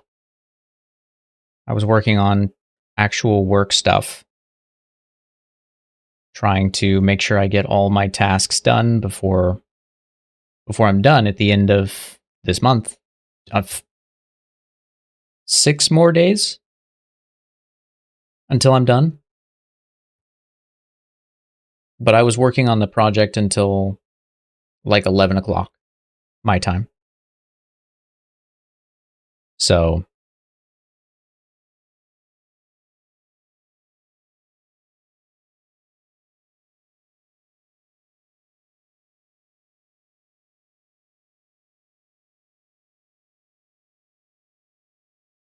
yeah, it's just been busy.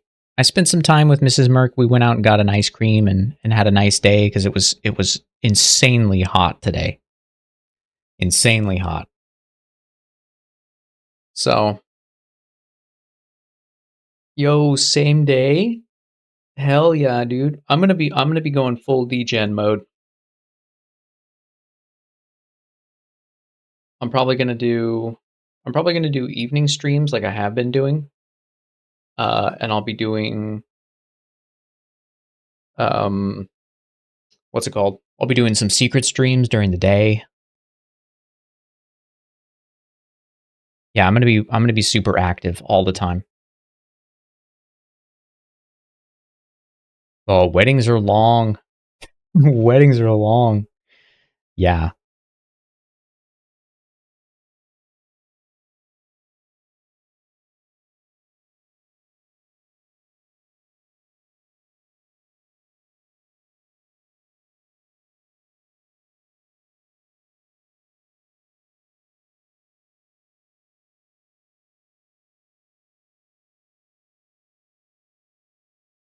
I'm gonna clear the mask just a little before the booba so I can adjust it by hand.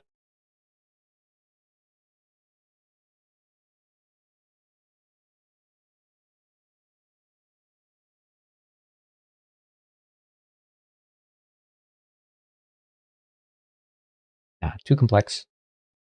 All right, let's start with this.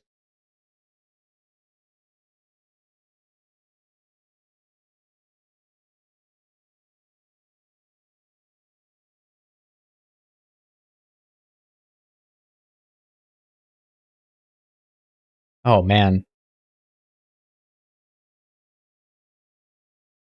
Yeah, table seating is important.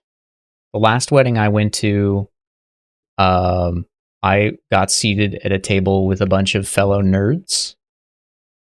But unfortunately, one of the table goers got really drunk really fast and then spent the final hour and a half of our time at the wedding at the table just talking nonstop. She didn't stop for anyone else to talk once. So, but up until that point, it was pretty fun.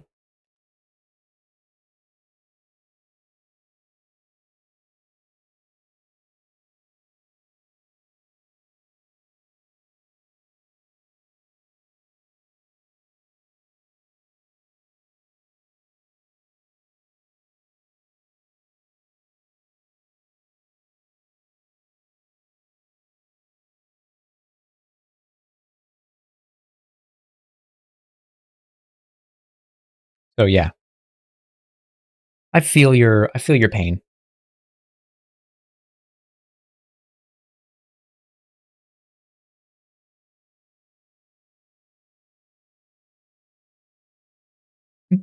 Now you know what it's like for Merc to go outside and some rando decides to talk to him. No, please don't talk to me. I'd rather just sit in silence.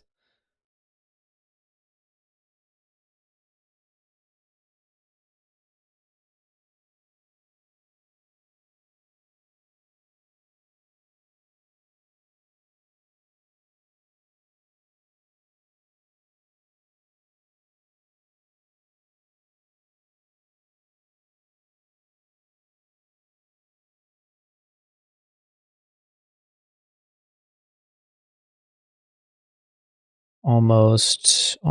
It might actually be easier for me to make this shape by hand using my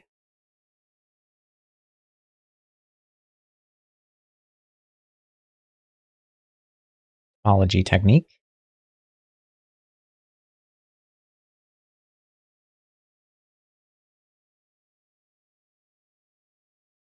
Was the cake good?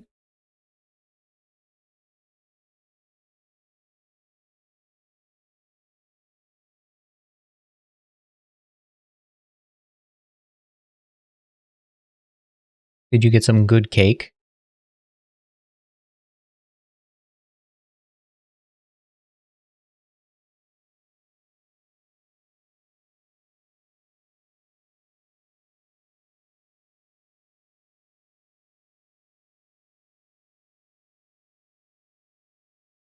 You know, I had a feeling it was going to be Dong.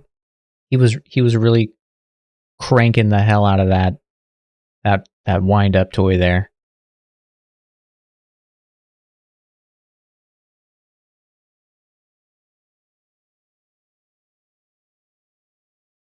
I believed in him.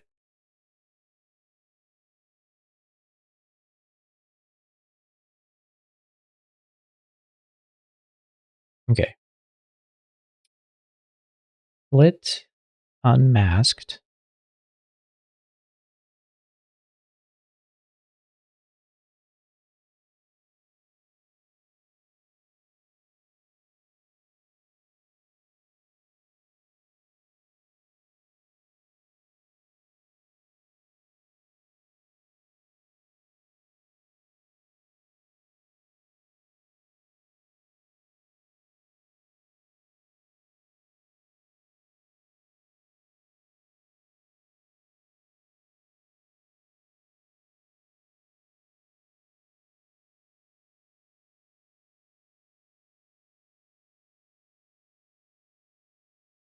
Strange. Why?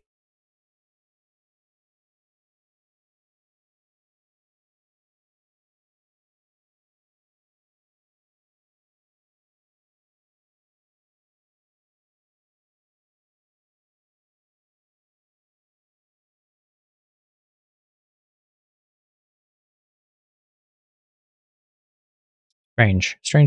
Okay, we're just going to mask it. I'm going to mask, invert, and then I'm going to use my move tool. Just pull up on it.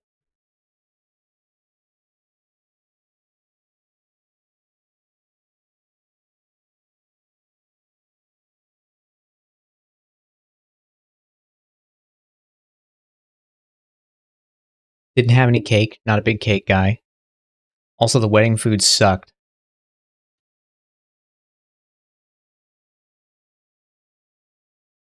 Dude, I'm on my way.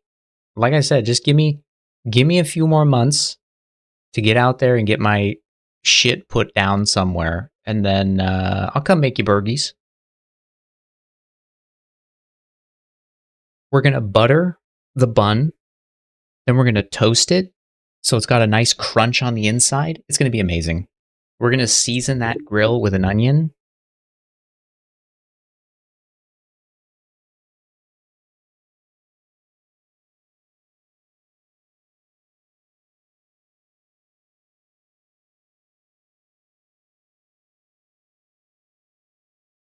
I'm on my way. The tastiest thing I had was beer.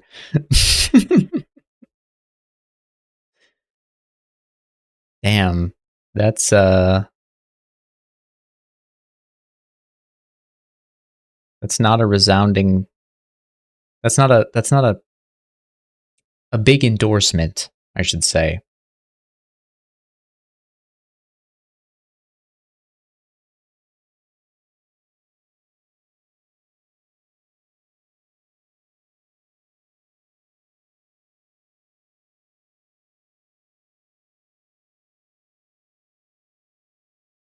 So was it just a family wedding?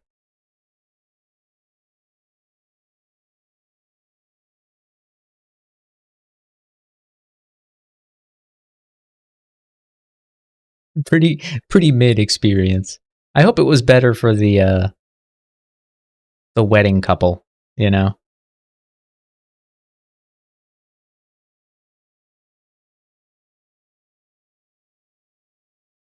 Your cousins. Okay.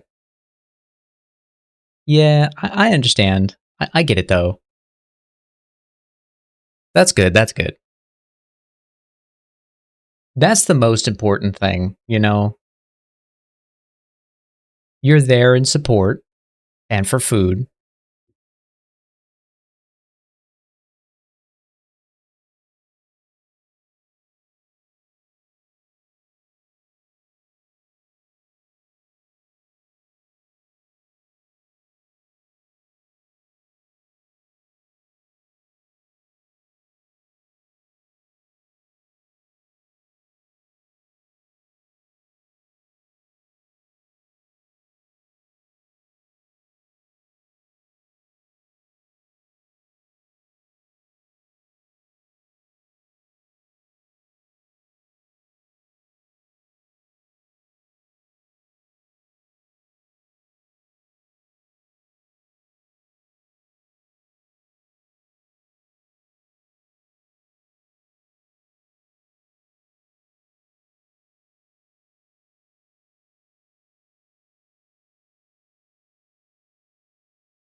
Well, it's kind of a nice primer for your how long do you have off?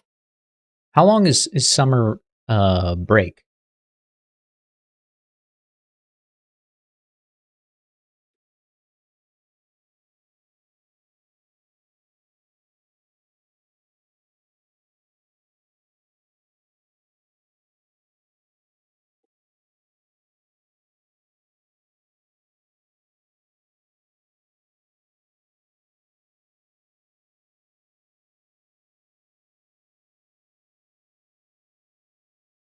Really?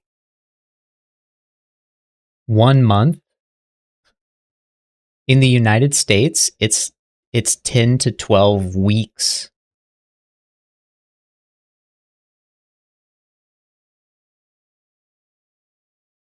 depending on, where you go.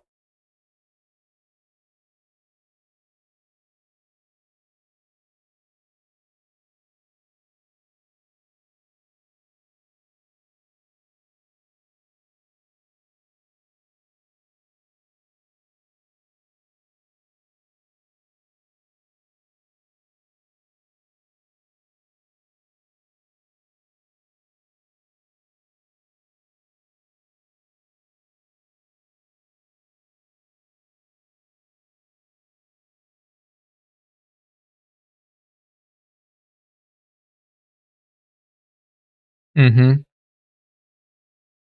Yeah, you get a nice long you get a nice long break.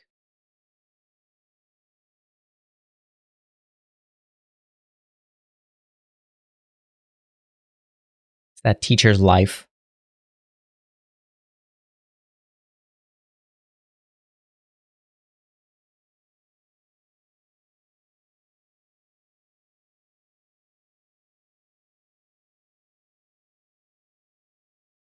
It's a boring shape. I don't like this shape at all.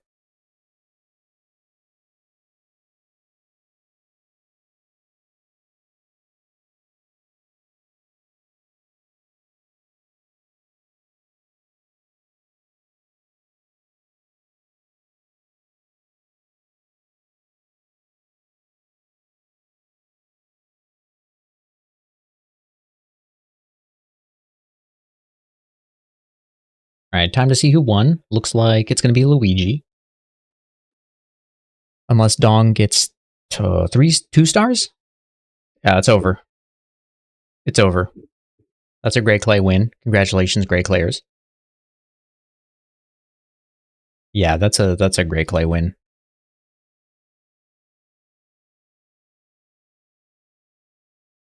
Okay, new plan. Let's accentuate the shape of her chest.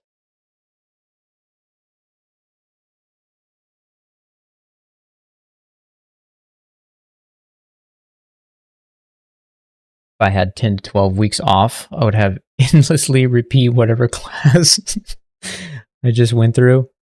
Forget every... Yeah. Nah, you're not wrong.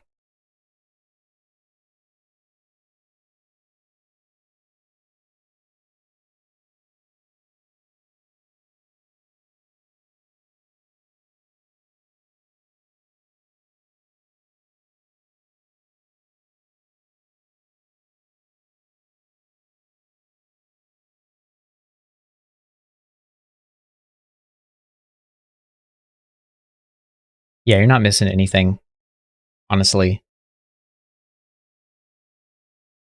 My I went to an accelerated college. My college took 3 years instead of 4.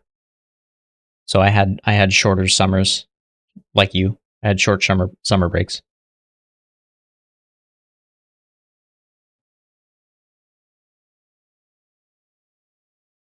All right, congratulations, Great Players.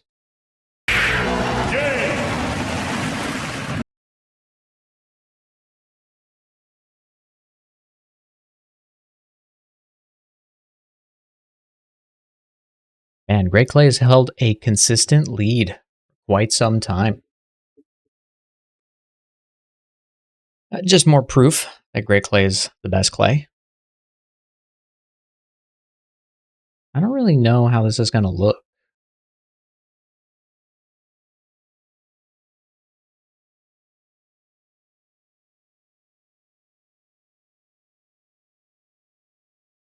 $2.5 years. Yeah, that's super fast actually. This I assume the standard is the same 4-year education. That's what it is in the US.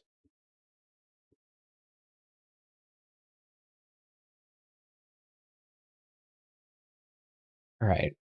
That's our one gamba for the day.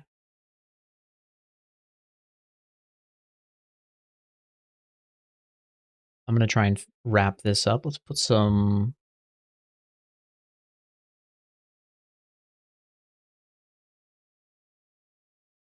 tunes on.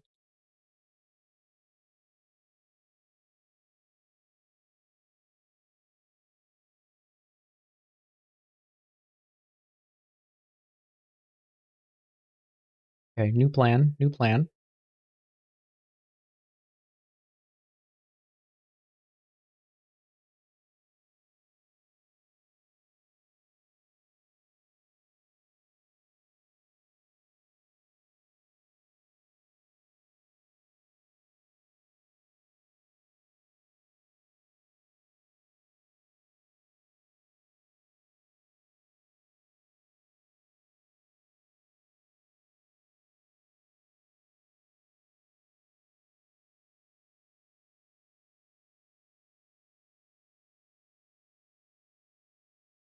Oh shit, I drew it on the wrong layer.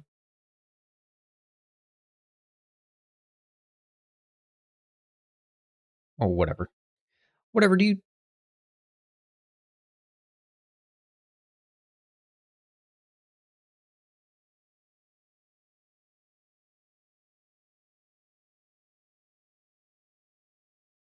Man, the song haunts my dreams.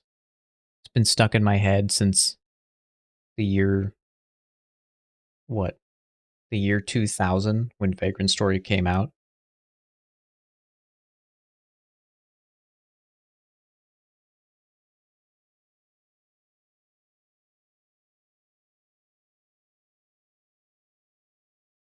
What a game.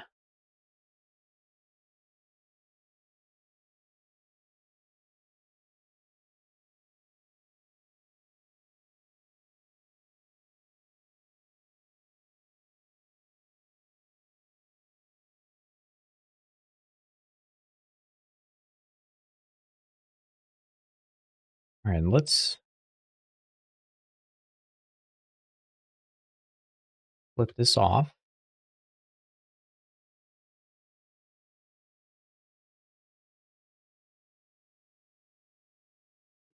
Well, what are you doing this summer? What's the plan?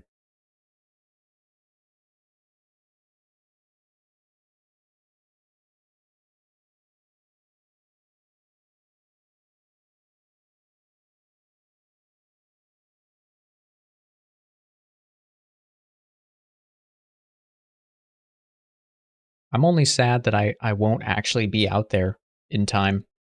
I'll miss your summer break. It won't be time for barbecuing burgers. It'll be winter. I mean, it's always a good time to barbecue burgers, but specifically it's a very summer thing to do.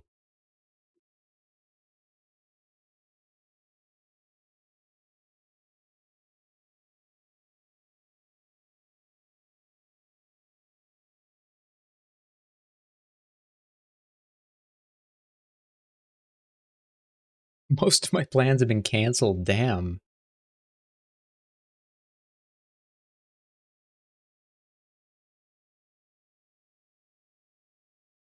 Damn.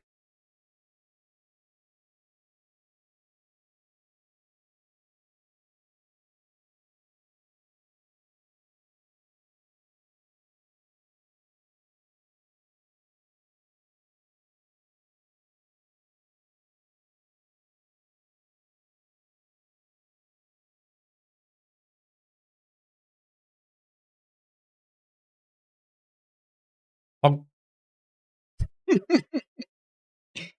I like how he said Pog.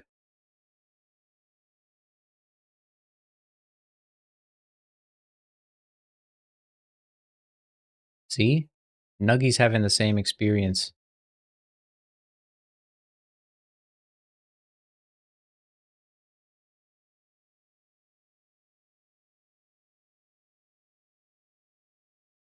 Talking about nothing. That's like a Merc stream.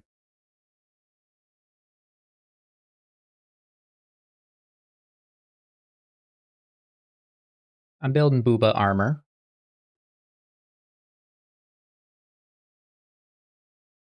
You know, the real content. Okay? The real content.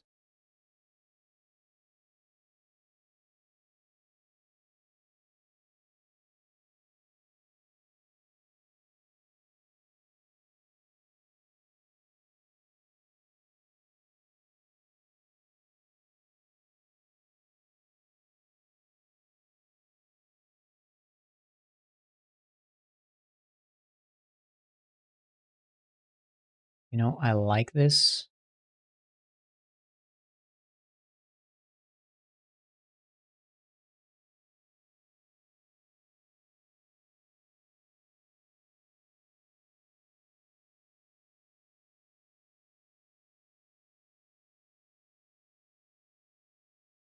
How the fuck do you poke a face in ZBrush? Split? Kinda?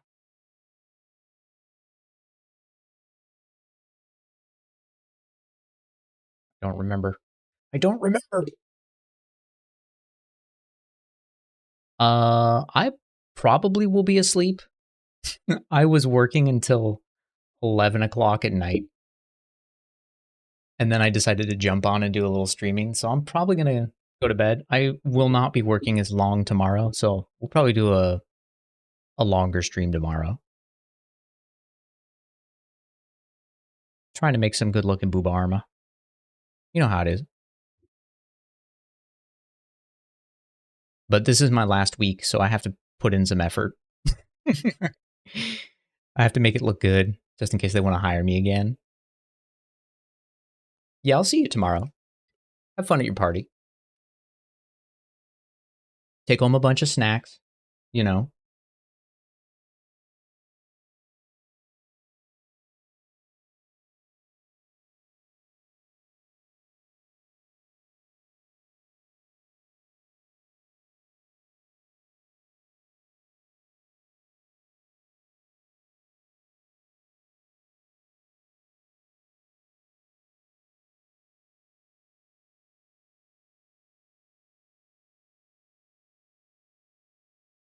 All right.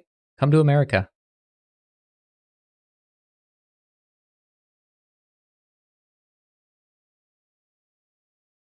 I'll even come into I'll even drive into LAX to get you, which is just the worst fucking place to go in the world. And then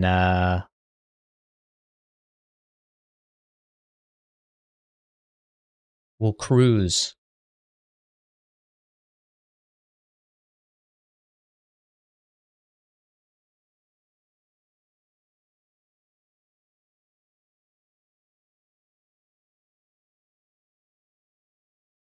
What's up, Classic Mochi? Welcome in to the right side. Oops. Wait, to her right? Like yonder? Like that?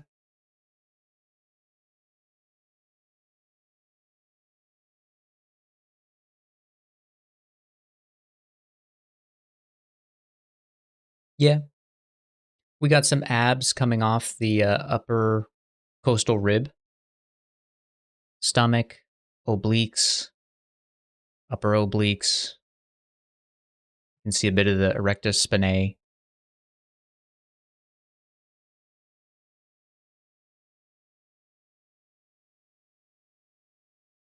Yeah, no problem. It takes a while. It takes a while. Good reference. Get yourself some good reference. And definitely consider what anatomy is there. That's going to be big.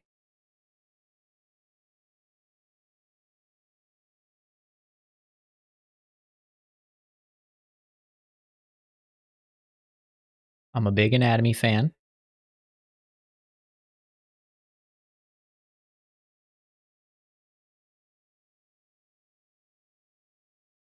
Zed Skipper, welcome in. What's up? Hello, hello.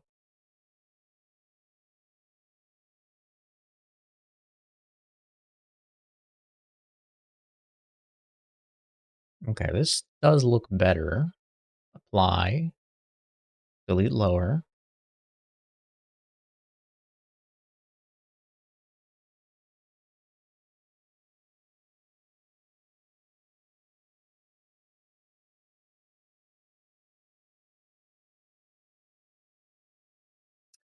Yeah, anatomy takes a while.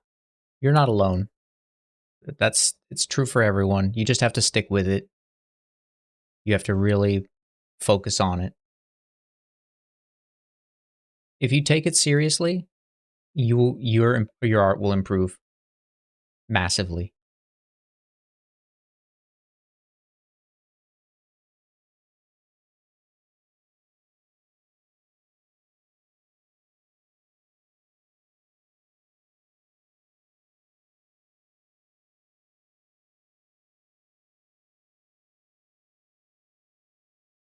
Just keep it up. Find some really solid reference that you can work from. I like it, but is it too much? Let's try something else.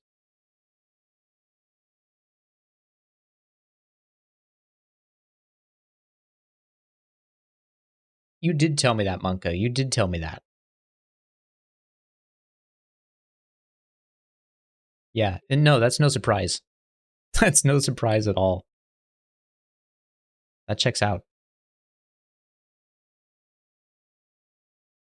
Don't worry, I'll keep you svelte. I cook all the meals. Nothing but the healthiest for my boy.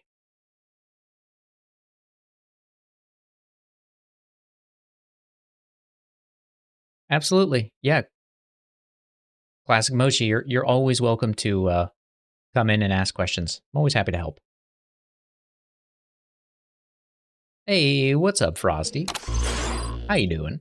V has come too. How you doing? Thank you for the follow.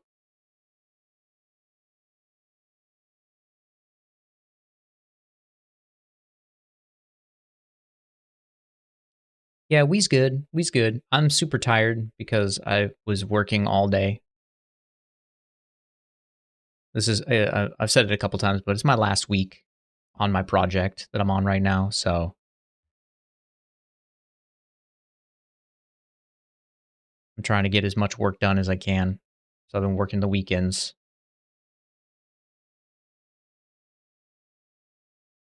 Not what I would call a great time, but sometimes it's got to be done. You know how it is.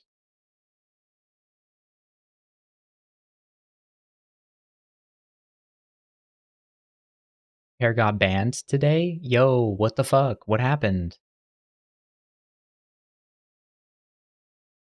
More importantly, what was he streaming that got him banned?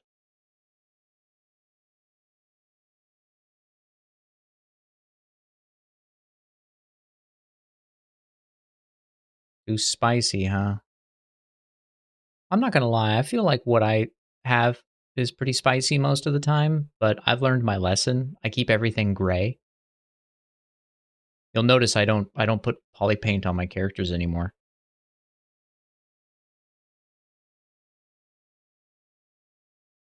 Gray on gray on gray.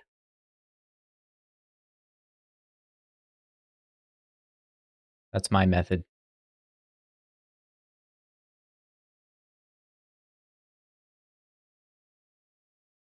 Either gore or spice.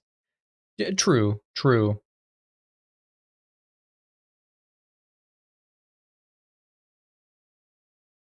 He'll be back though. We've all been banned.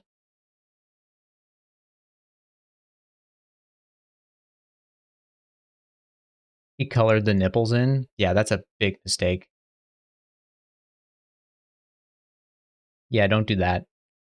I the other day I put pasties. I put pasties on our girl here, and like I was like, okay, I'm gonna color them in, and I started to not color them in, but I started to apply the mask, and the mask just darkens the color, right? So it looks like that, and I was like, oh shit, this looks bad. So I extracted it and I made them gold, and then I thought about it for a second. I was like, this also looks bad.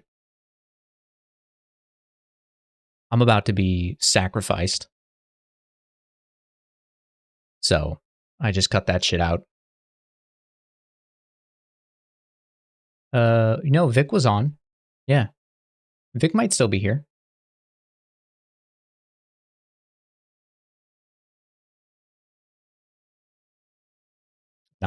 Looks like he's gone. He might have gone to bed or his internet died or something. Hey, what's up, Ian? Welcome in.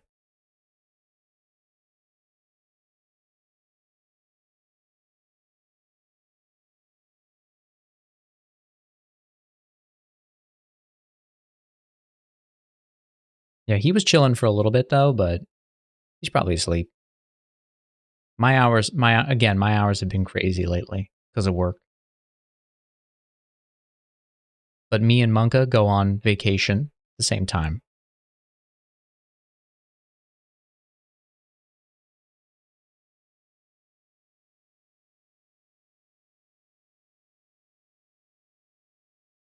You know what? Just get rid of this one. Why do I have that edge? Just do this. Grab here. Bevel. The fuck? Oh, I see, I see, I see.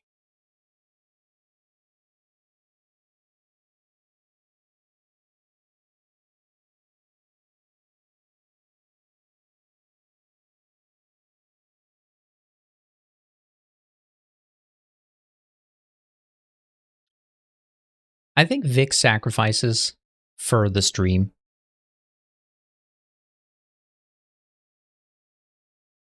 Like when we do our Gamba sessions, our Mario Party, he has to be up later than anyone else.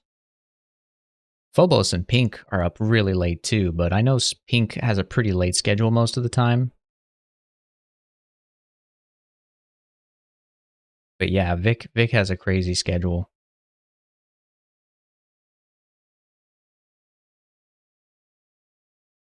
Don't worry, I'll be on a more realistic schedule soon. And I mean like I'll actually have time properly allocated. Okay.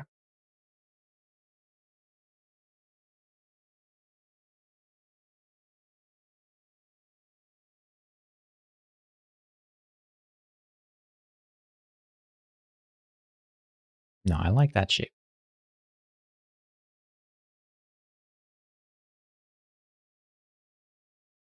Bobos do be a goblin. You're not wrong about that.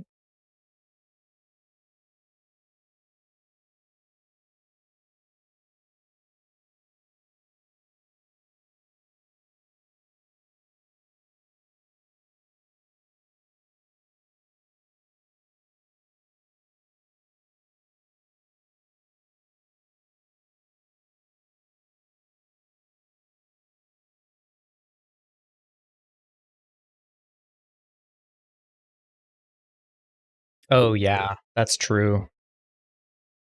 So it's 11 for you right now, right?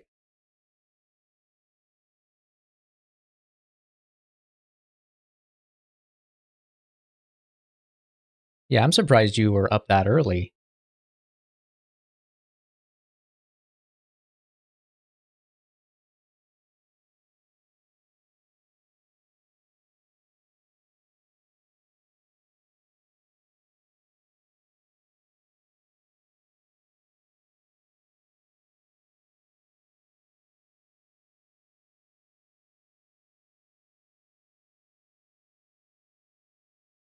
I almost didn't stream just because I worked so much today and I was super tired, but I was like, you know what? I really want to work on this.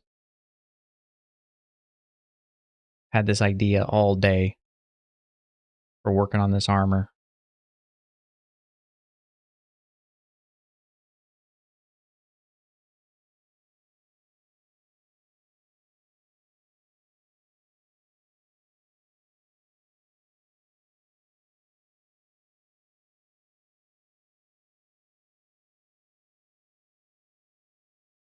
Shit, I know that feeling.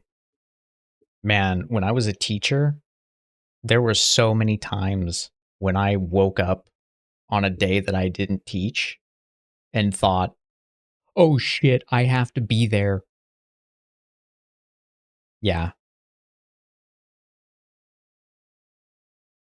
When you have that kind of panic, it's very hard to go back to sleep.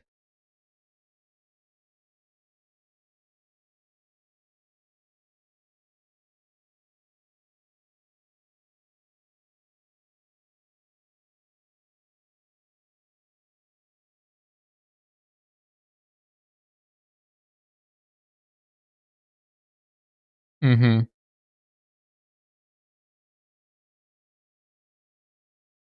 Look, yeah, we've all been there. I've had that happen a few times at work where I've woken up and it's been like 1 minute until a meeting, and it's like, oh my god,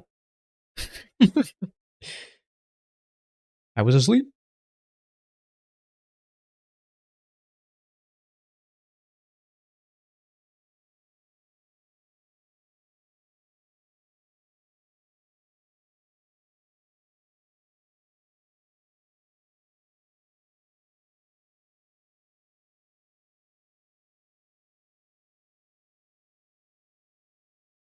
I've heard that sunlight alarm clocks work pretty well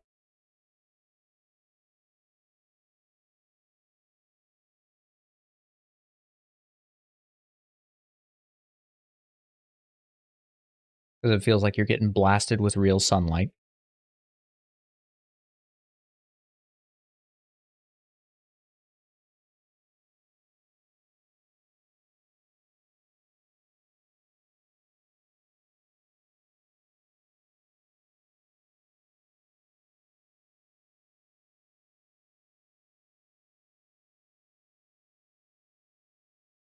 All right, I feel like it's too dense. That's what's killing it.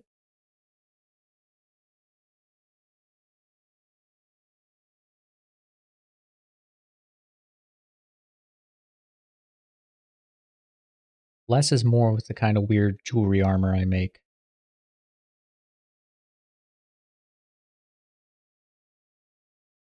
Like low poly, basically.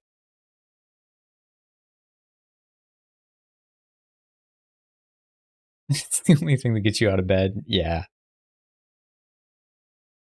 Yeah, there's a lot of places like that in San Francisco where there's just no sunlight. I had a pretty dreary apartment for about a year. Hey, what's up, Manu? Thank you for the resub.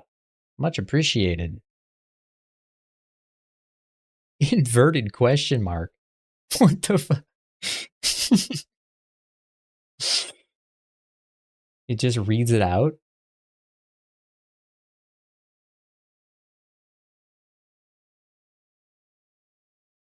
3 months. Hell yeah, brother. Thank you. Thank you. Thank you.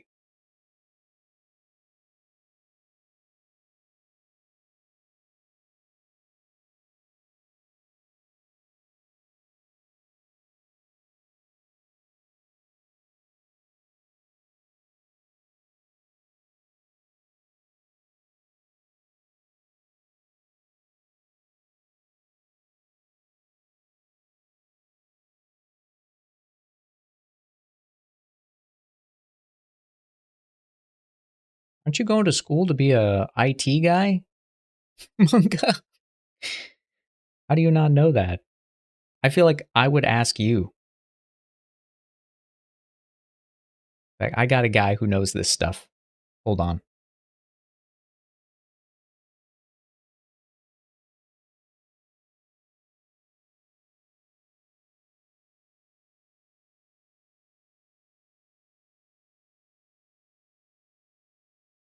Google it and copy and paste.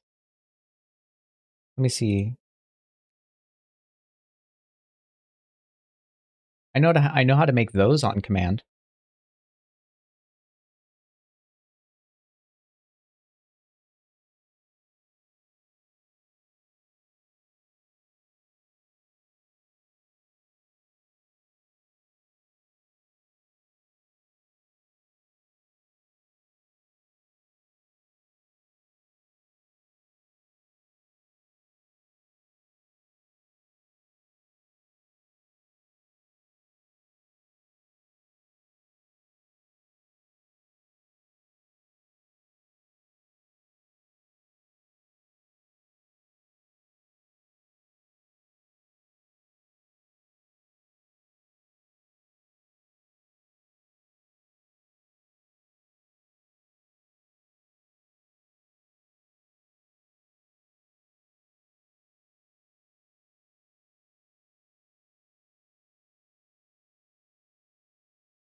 All right, let's try this.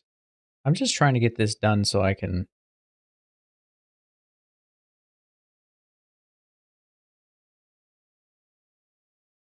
Does that even look good? Hold on.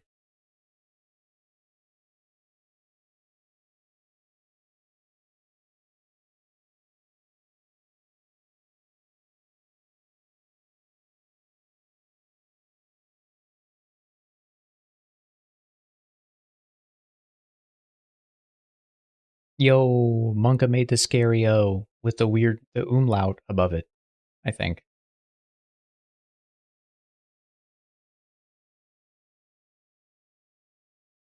Yo, it does.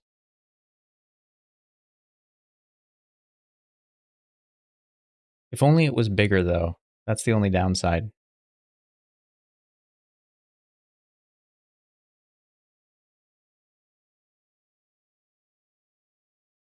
Okay, that actually looks much better.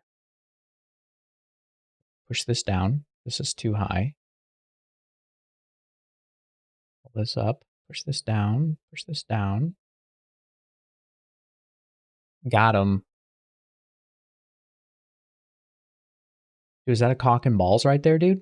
What are you doing, dog? You're gonna get me banned for life.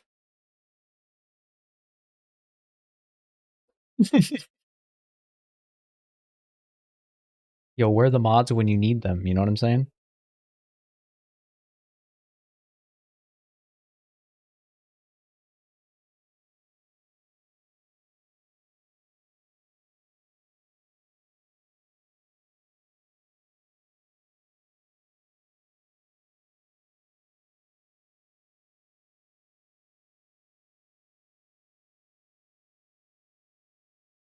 Man, I have to go to the grocery store tomorrow. I don't really like going to the grocery store. I like food, but I don't like the act of going to the grocery store. Feels inconvenient.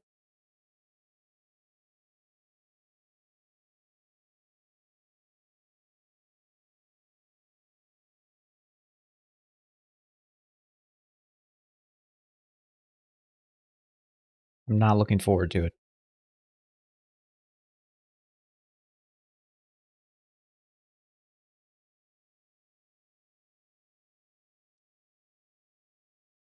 We actually used to have a grocery delivery service that was like really good.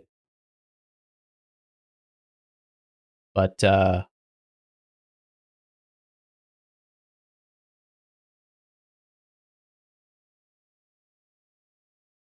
as with any good thing in America, they they voted to replace employees with salaries and health insurance with gig job takers, like gig workers. So I I ordered groceries to be delivered to my house one day because I was just couldn't go to the grocery store. I was super busy, and I was like, "Fuck it, I'll just order groceries." And like a mother and her two daughters showed up to deliver my groceries, and I felt like the dirtiest fucking person in the world.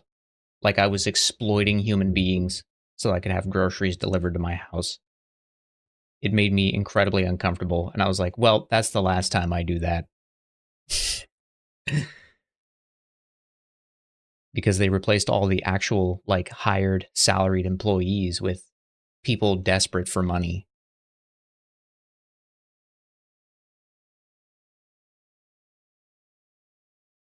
I was like, okay, well, yeah, we can't do this anymore. I can't participate.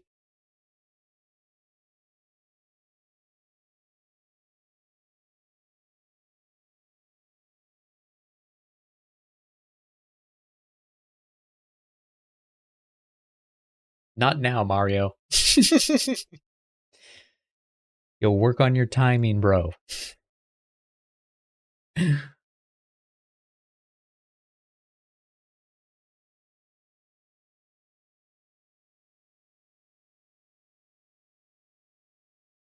Booba forever. That's true. It's true. The Colonel knows what's up.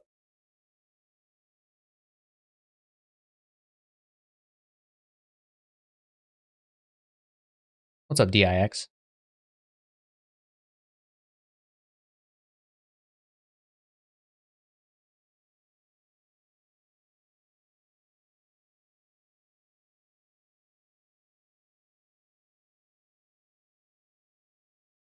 Yeah.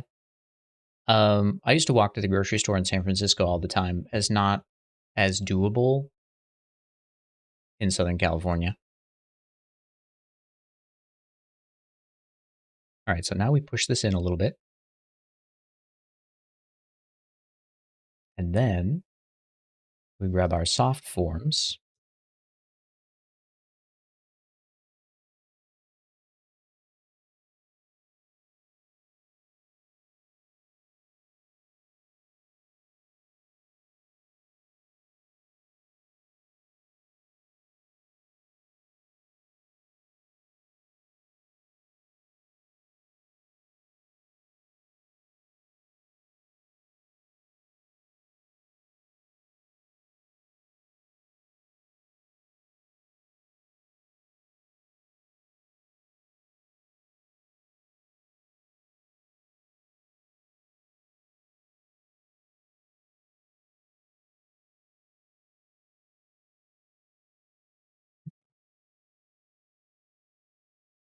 Dix?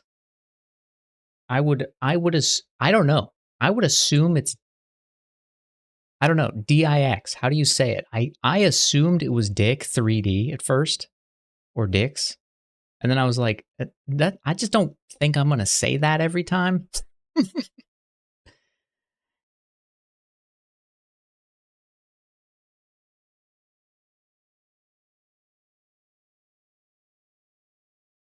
I mean, that's what I thought. If that's what you want me to call you, I will though.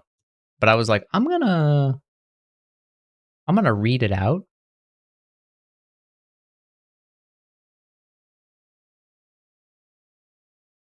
Okay, see, that makes way more sense. That makes way more sense.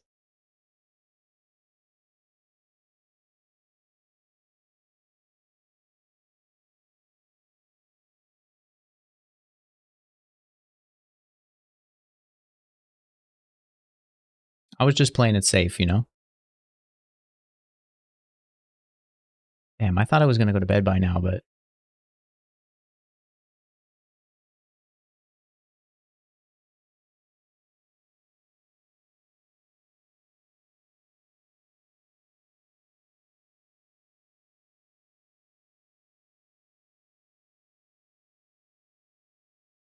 I did. Nuggy's probably at home, just staring at the wall.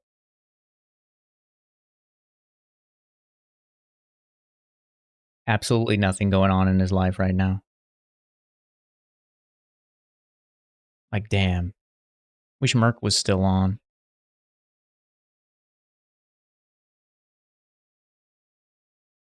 Technically, I'll spoil it because I need to fix it anyways. Technically, when it's the weekend, Kendo will never let you sleep shame me because it's the weekend.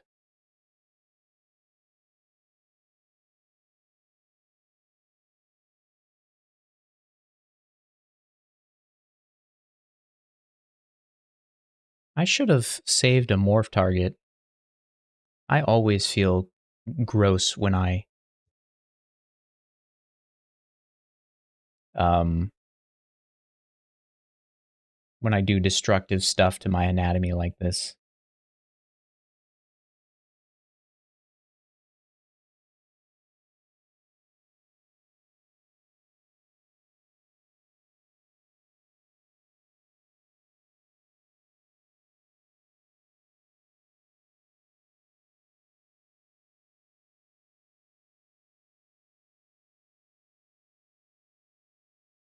I like it though. I like this armor. We could do some fun. That's some bullshit. Yo, I like that pronunciation. I like it.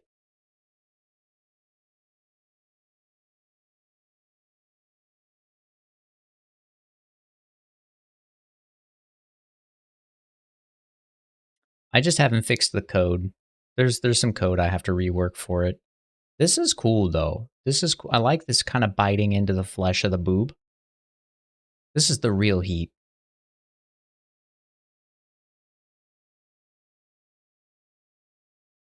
Maybe we should do more of this.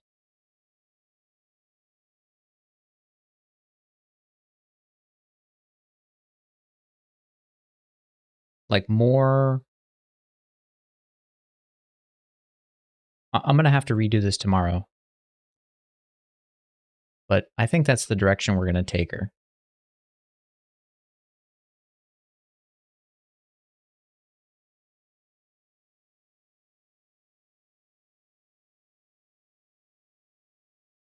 We'll kind of run the theme of her design will be like armor or jewelry that has a large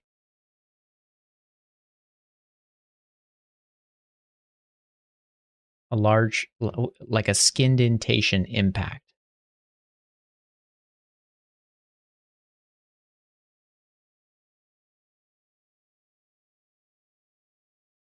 Oh no, that shit probably hurts like hell.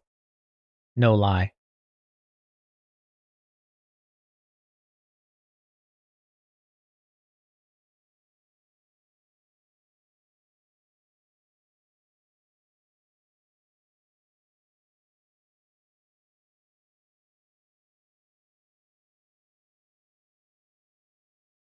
That's the cool part about having a wife that sees all your work all the time. She'll see stuff that I've sculpted before and she's like, "Oh man, that looks painful as fuck." And I'm like, "Okay, you kind of ruined it for me."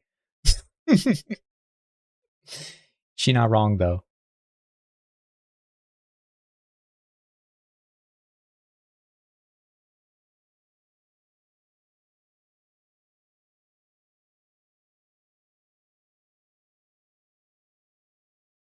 Thank you, thank you. Yeah. I built a chain brush. There's supposed this one, they're getting kind of scuffed there, so I might have to redo those by hand, but you know, who cares? No one knows. We got to do one from the necklace down, and then I should rebuild this jewel to be a little prettier. But yeah, we're making it work.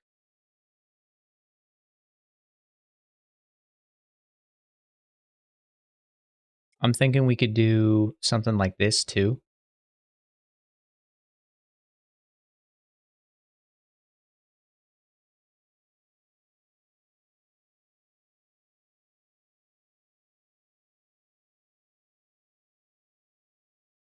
Thank you. I'm glad to hear it. I'm kind of lost in the weeds, so I never know if what I'm doing is good or not.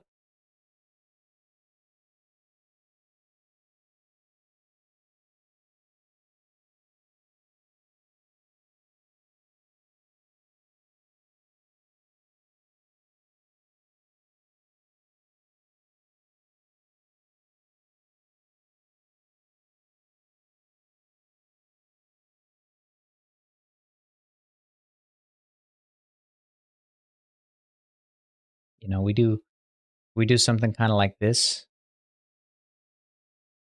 but better.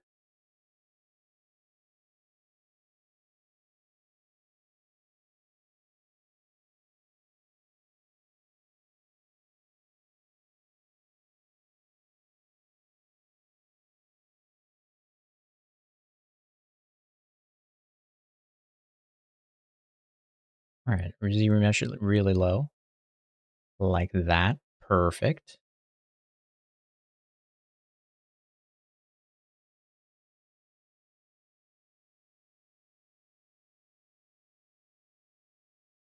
I really like this low poly jewelry look. This is something I've been doing for years now. I just like it. Like the faceted, strong, sharp angles. It's really reflective and fun. We do something like this.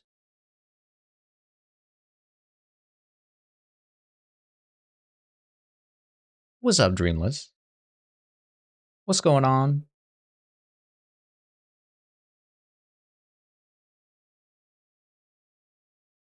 And it's getting late. I wish I could stay up later, but I'm probably gonna have to go to sleep soon. I was up all day today. I'm looking for that monka rest, dude. There's gonna be a few days once this is done where I might just take like an extra day off and sleep the entire fucking day.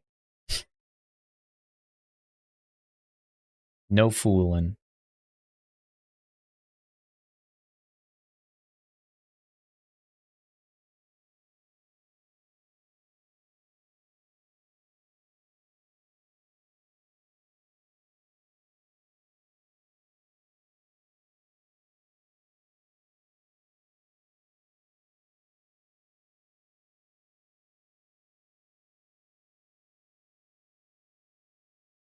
We'll have to synergize.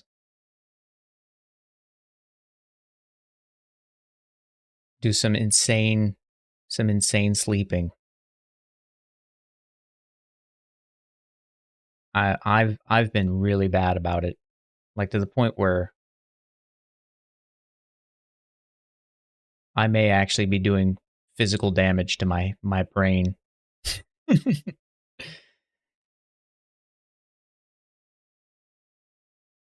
Thank you, Frosty.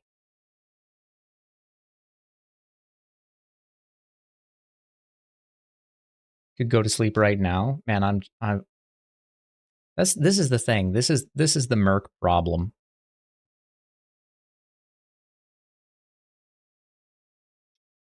I get in the zone, like I get to do something and I'm like, "Yo, it's working. It's looking good. I want to keep this going."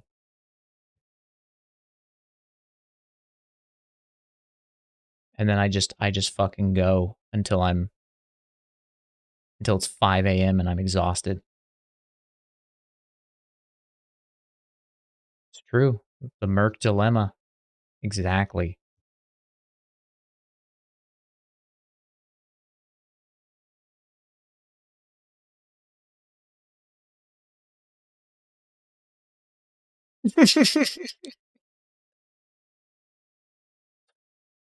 That fucking quote. I love that shit. That's so fucking good. I forget that one's in there every time. We've been blessed. Yo, if you've got chocolate, enjoy it. Enjoy some chocolate.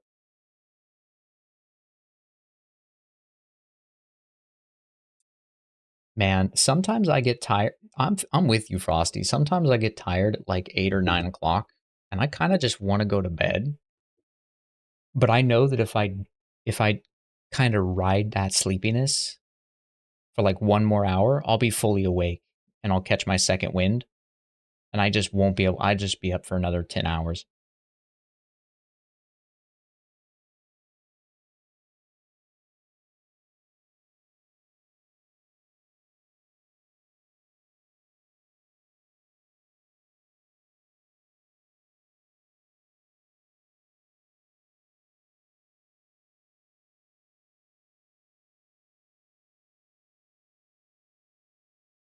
Yeah, don't do it. Don't do it. Hell yeah, I want to see Dreamless. Yeah, let's peep it. I like a chub. Cause up in here, we like them big. We like them chonky.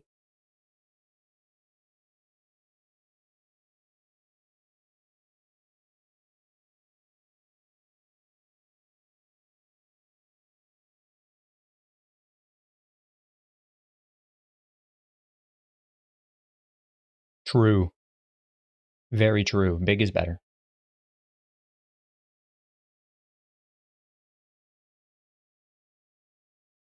Never forget. Never forgore.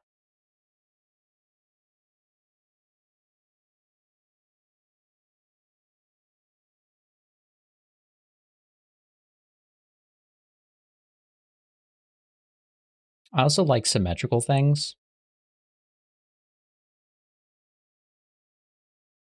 Whoa, whoa, whoa, don't do that. Holy shit.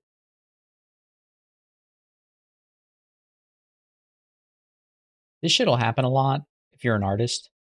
People will be like, oh, symmetrical things are boring. You shouldn't make symmetrical things. Or you'll read all the rules where it's like, asymmetrical stuff is more interesting. So you start to make a bunch of asymmetrical shit. And then you realize you actually like symmetrical things.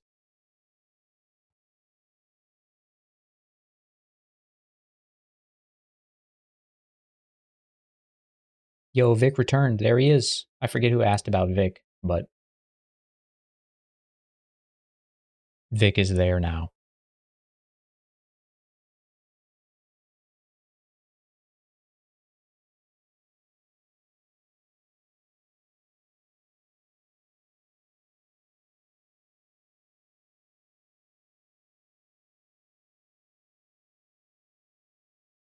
It was Frosty. That's true. That's true.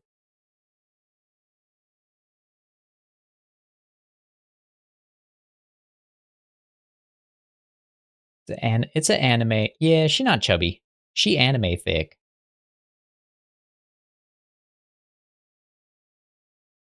She anime thick.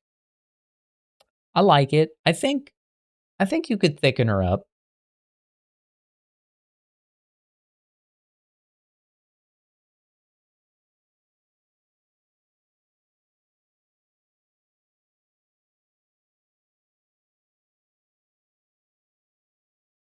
Let me see. Hold on, hold on, hold on. Let me duplicate this. Hold on, I have to roll this one back. I can't leave this like this.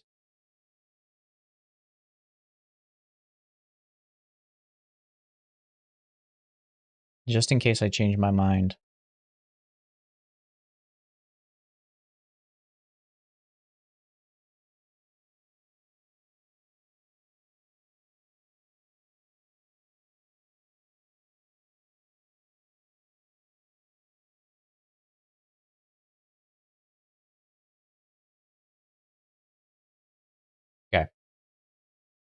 Uh, I mean the belly and the ribs. They're very visible. Like the ribs are really there's a really strong shadow there, so it implies that um she has very little body fat. She's very tight muscular body right there. The belly I like. I like the shape of the belly. I like the fact that it's visible, the shadow and the shape. I think if you soften up the ribs though, it'll make the belly seem even softer. All right, give me 1 second. Um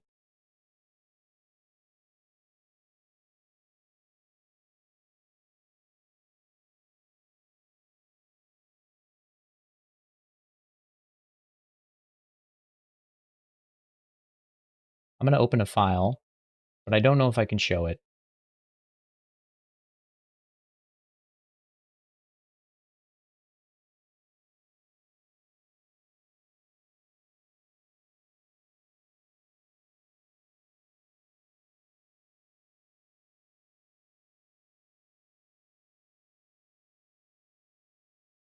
because I have a thickums, but I know one version of my thick model is straight to bad boy jail. Yeah, this one is straight to bad boy jail. Oh, shit.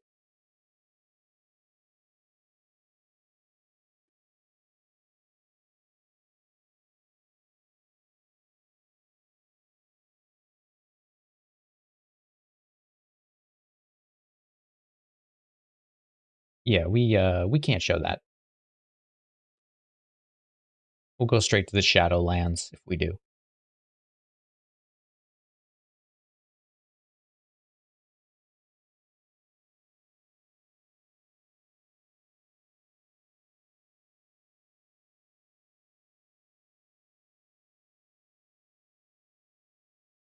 Okay. Um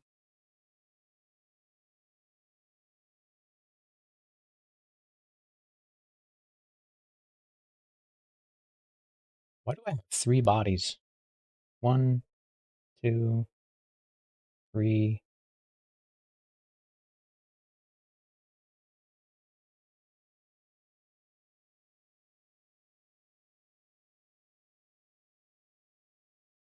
Oh, this is the one for masking. Okay.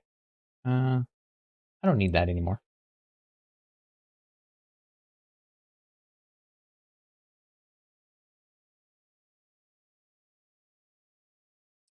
Good night, Bada. I'll see you tomorrow. Yeah, she has it's a really thick model.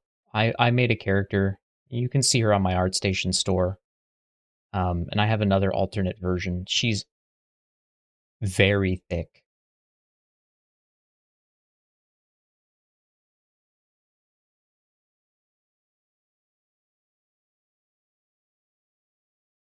but showing her on Twitch would be a bad idea. We'll do a thick model one of these days. We'll do a proper good thick model, and we'll talk about all the folds and why they happen.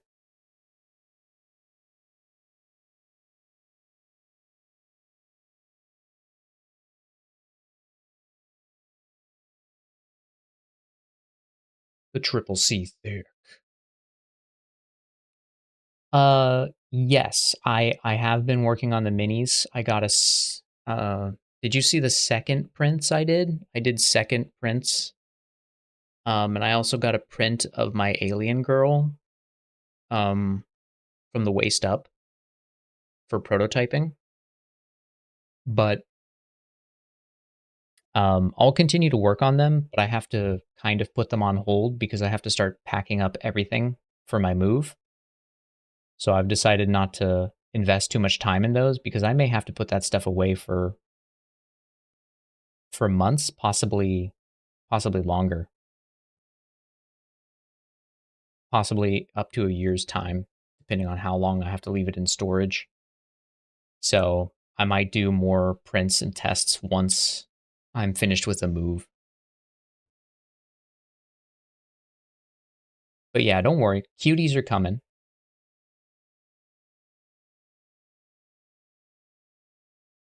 What if I just did this?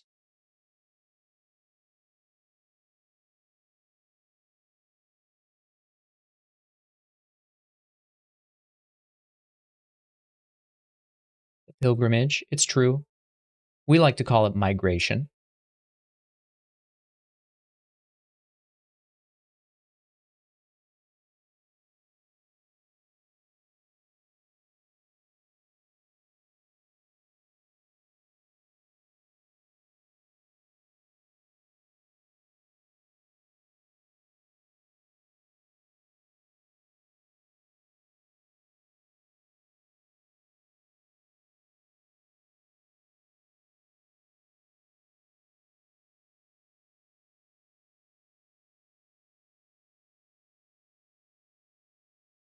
It's funny because birds actually do that.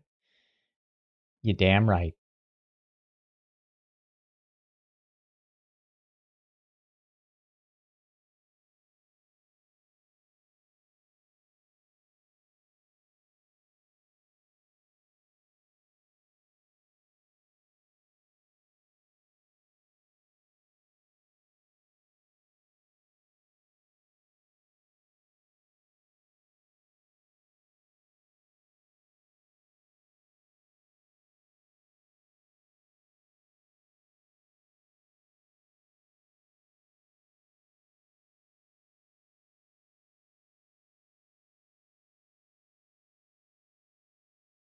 Yeah, we got some chains going on.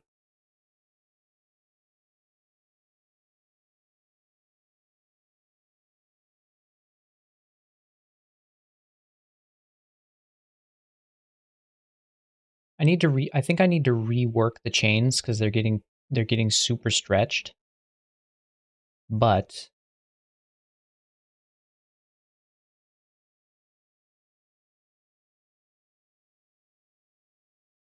I think the design is cool.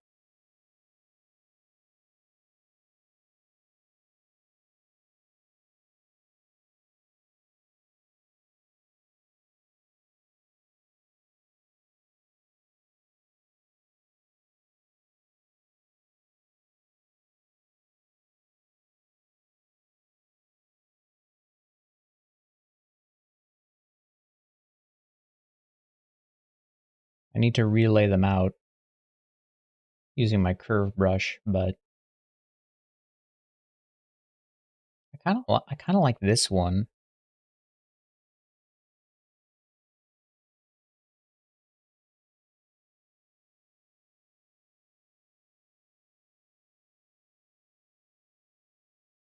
And then I can do something like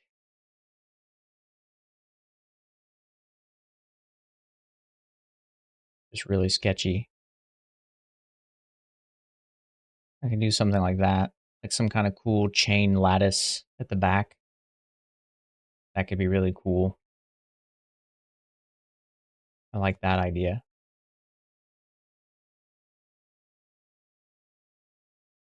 No. Yeah, no bots tonight. We've been safe.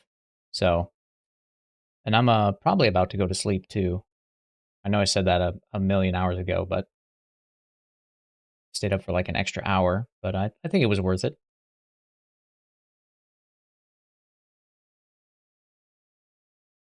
Unfortunately, Nuggy was like, "Are you going to be up when I get back?" And I was like, "Nah, I'm probably going to go to sleep." And then I ended up staying up like an asshole after saying no. I lied.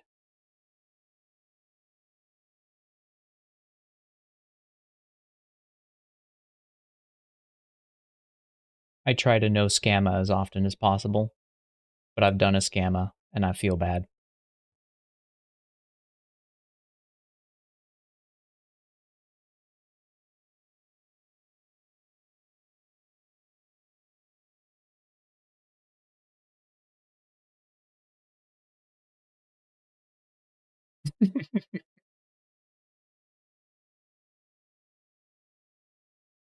Thank you for connecting your brain to the internet to defend us.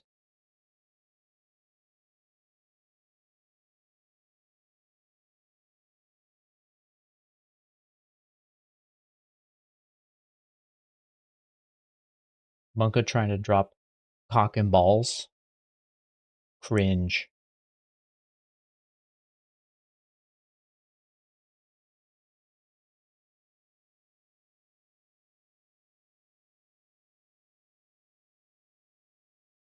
Okay, I think we got something here. I think we got something here.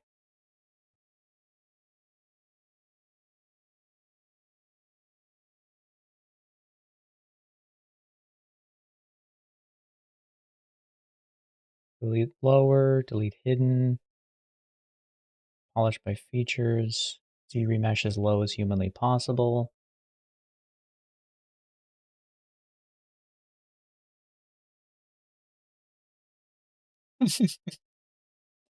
My neurons.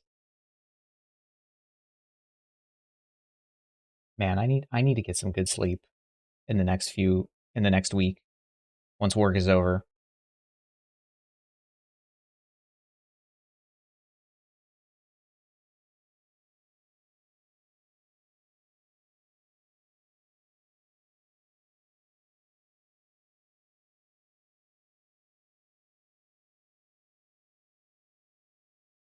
Did you know that when you're sleeping, your brain actually secretes a kind of liquid that actually flushes um, the buildup in your mind? Not like memories and shit like that, but like the plaque that builds up in your mind, the stuff that causes Alzheimer's, or it's correlated to cause Alzheimer's. It's not proven to, and it doesn't always. So when you're asleep, your brain is actually doing shit to physically improve itself, and it's very necessary to do. And if you're a dumbass like me and you never get any sleep, you're literally doing damage to your mind, like irreparable damage. That's like sleep is super fucking important.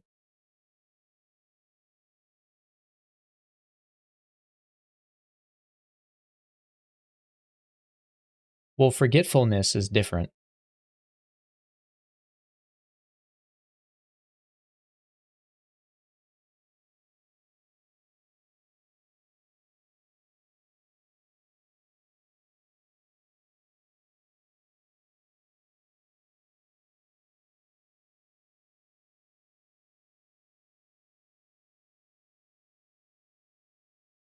Don't you do it.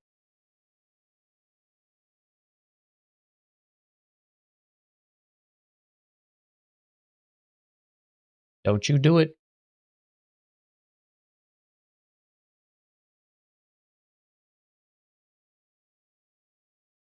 All right, I'm gonna delete this. I don't want this. Get out of here. Oh shit, we haven't even been zoomed in for maximum boobage this whole time. Cringe. Unacceptable.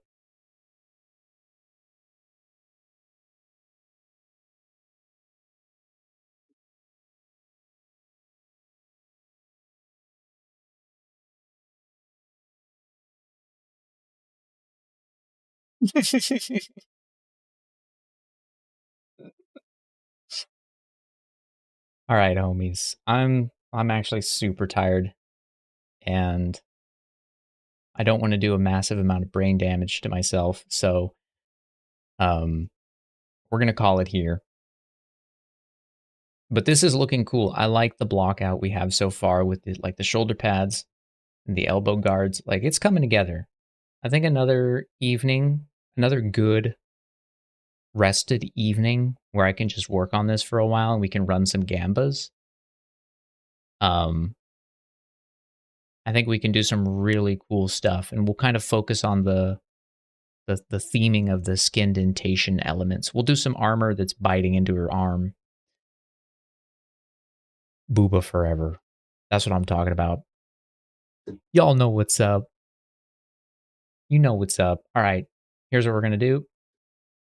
I am going to say Boopa forever, and then I'm gonna blow the stream up. So turn your volume down. If you're new here, turn your volume down. Uh, if you liked hanging out, throw me a follow. It helps the channel. A sub also really helps the channel if you really enjoyed it. I hope to see you next time, and booba forever. All right. Sleep well, everyone, or have a good rest of your day. See you next time.